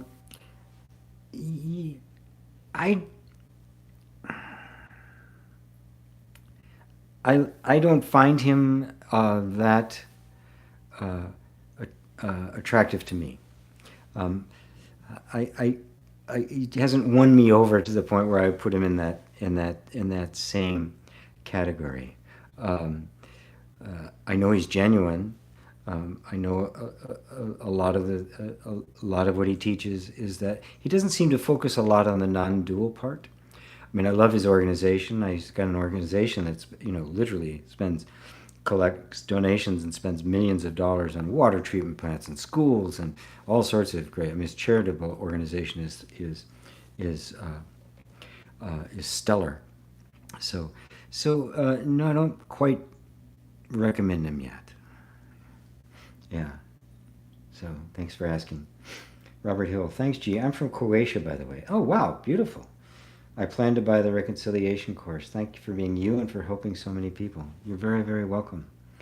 And it helps. When people buy the inner reconciliation course, it really helps. It helps me do everything. Buy a course, make a donation. All of it helps keep satsang on the air.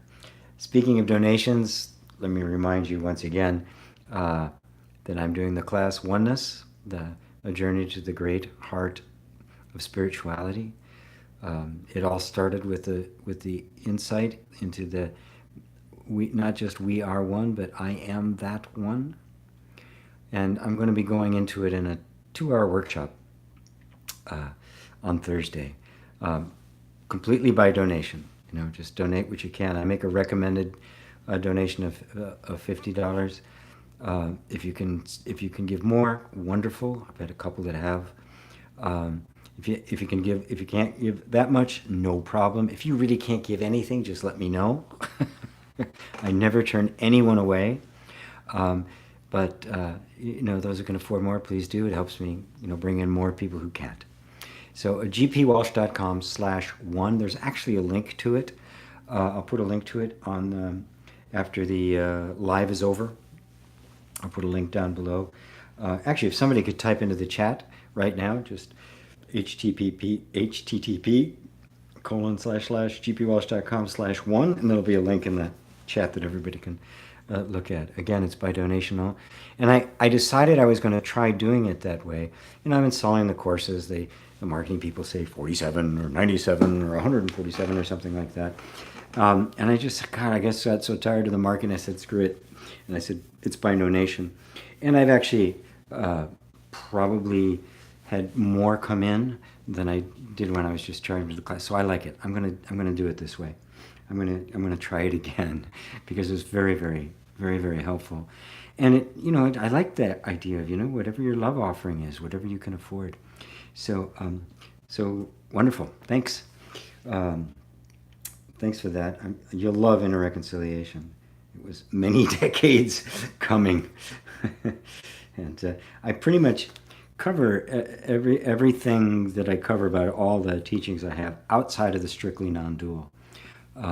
which is really where my emphasis now. That's where I wanted to get in the first place, and that's where my emphasis is, which is great. Ava says to Monica, don't worry about English. It's not my language either, but GP speaks very clearly, and he's so communicative. Probably also the universe is helping with understanding when he is speaking. Don't worry. Thanks. Inner Aesthetic says, gee, are you still on Patreon? Yes, I am. If you want to make a recurring donation, either Patreon or PayPal, gpwalsh.com/Patreon, Patreon.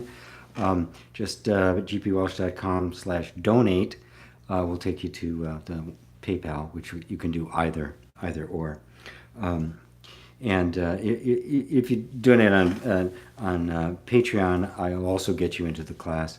And periodically, once every month or two, I do a private satsang just for my Patreon donors and recent donors. So there's an advantage to that. So it really is very helpful. I would love to go totally donation. Maybe at some point that will be able to happen. Eva says, hi, Thomas. Thomas says, hello, Eva. Greetings from Wrocław. I don't know. Okay.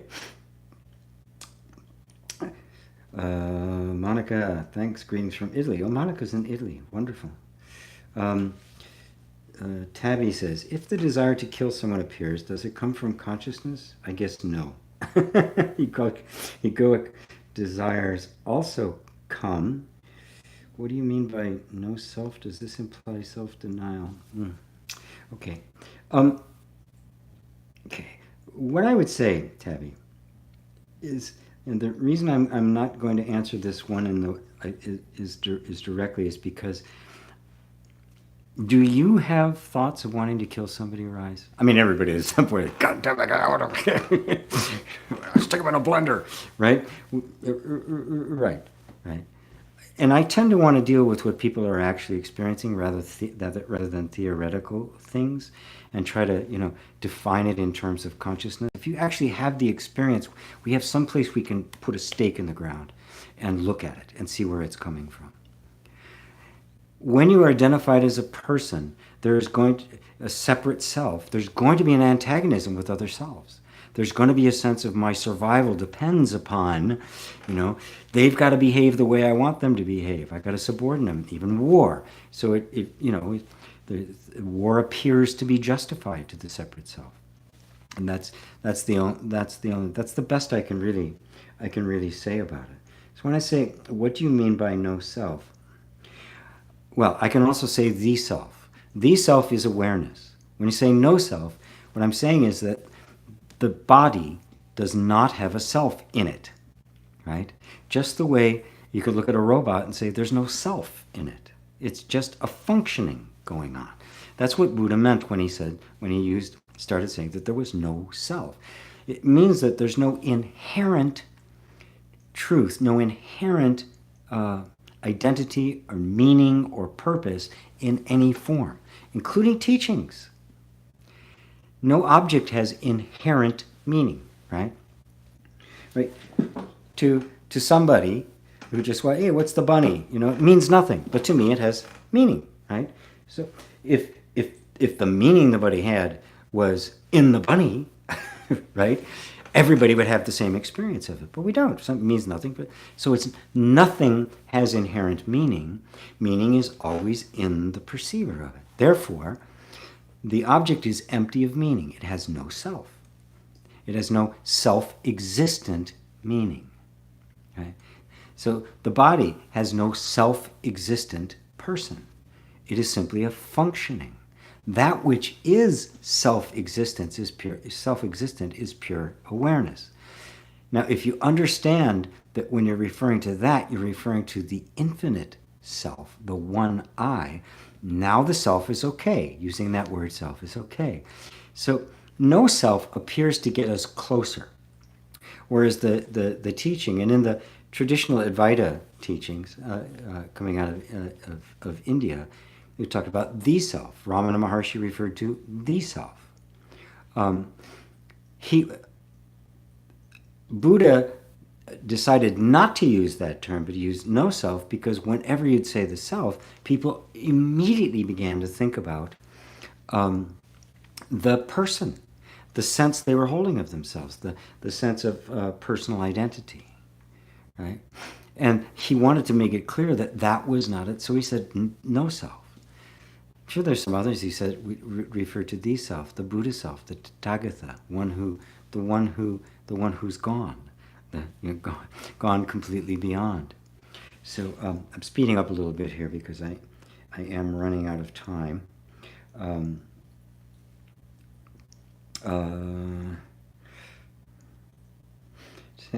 Robert Hill says, Sadhguru always dangles a carrot but seldom gives a direct answer.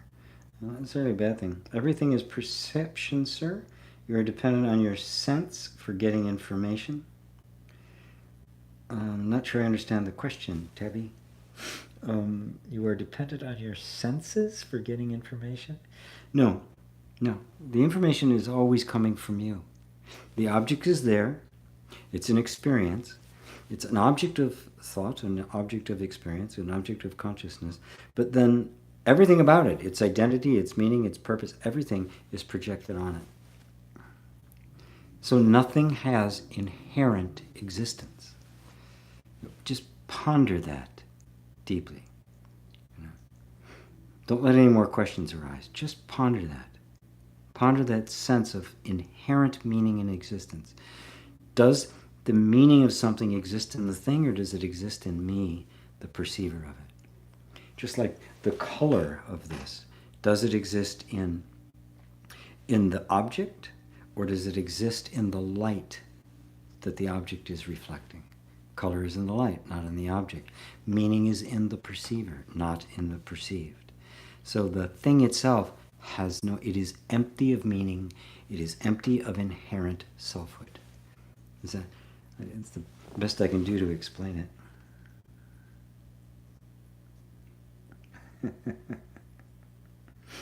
it. Tabby. Let's see, GP. Oh, Eva. Jiva, I've made the donation, but I've gotten no registration to this oneness workshop. What to do? I haven't wrote you about one. It's okay. I'll be doing it. I'm going through. I have to go through and pluck all the donations out. It doesn't automatically go into my system. So when the donations come, I'll be sending out an email saying you're all registered and all the details as to how to get in on the class and the like. Oh, the cat just opened the door. Hold on a second.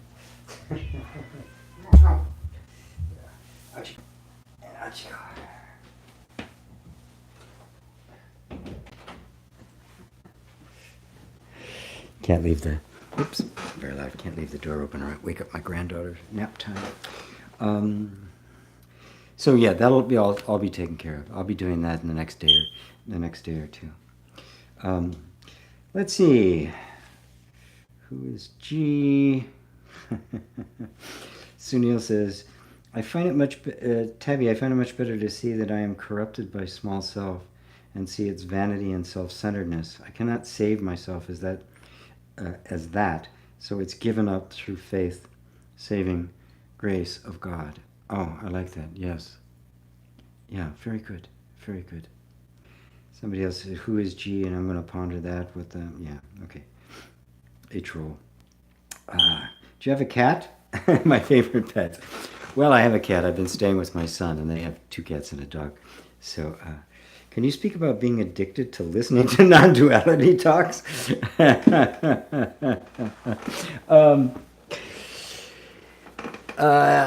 Anything can become an addiction. Anything can become a distraction. Here's what you do, right? You just notice, right? Are you doing the inquiry? Are you doing the inner examination? Are you doing the meditations?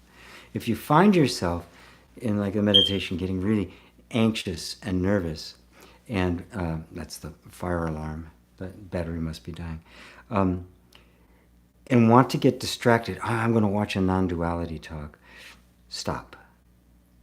Because even a non-duality talk, as good as they are, from any of the people that I recommend, can also turn into a distraction. They're not a substitute. Remember, their job is to point you. Once you've been pointed, it's your job to walk in that direction. and to stay walking in that direction. And to just notice what comes up. Resistance takes all sorts of forms. Oh, I don't want this. Oh, this shiny object looks really, really interesting. So don't follow it. Yeah. But check in. Don't immediately say you shouldn't go there. Just stop before you do. Wait, am I really, just check in with what you're feeling. Am I really needing that right now? Or am I, and you'll feel energetically the difference. There's something that's trying to get away. Stay with it. Give it attention. Give it space. Give it love. Let it unfold itself. Great satsang today. Thank you, GP. Well, thank you to all. I think I'm going to call it now because I've got to stop that from beeping. Again, like and share. gpwalsh.com/1 for the event, the workshop I'm doing. There will be recordings of it. It's 2 in the afternoon, which is 5 in the afternoon Eastern time. That's like what, 9 o'clock at night, 9 or 10 about 9 o'clock at night, I think, in England. No, 4 or 5 hours. 10 o'clock at night. I will be recording it, so the replays will be available. I'll be giving a lot of meditations and talk, and not a huge number of questions. Probably limit the questions to about a half an hour. But I will have time to interact with people and the like.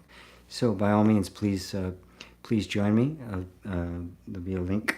So thank you all. Wonderful to see you all again. And this is I have my water. I'm so thirsty. It gets so hot in here. Thank you all. Namaste.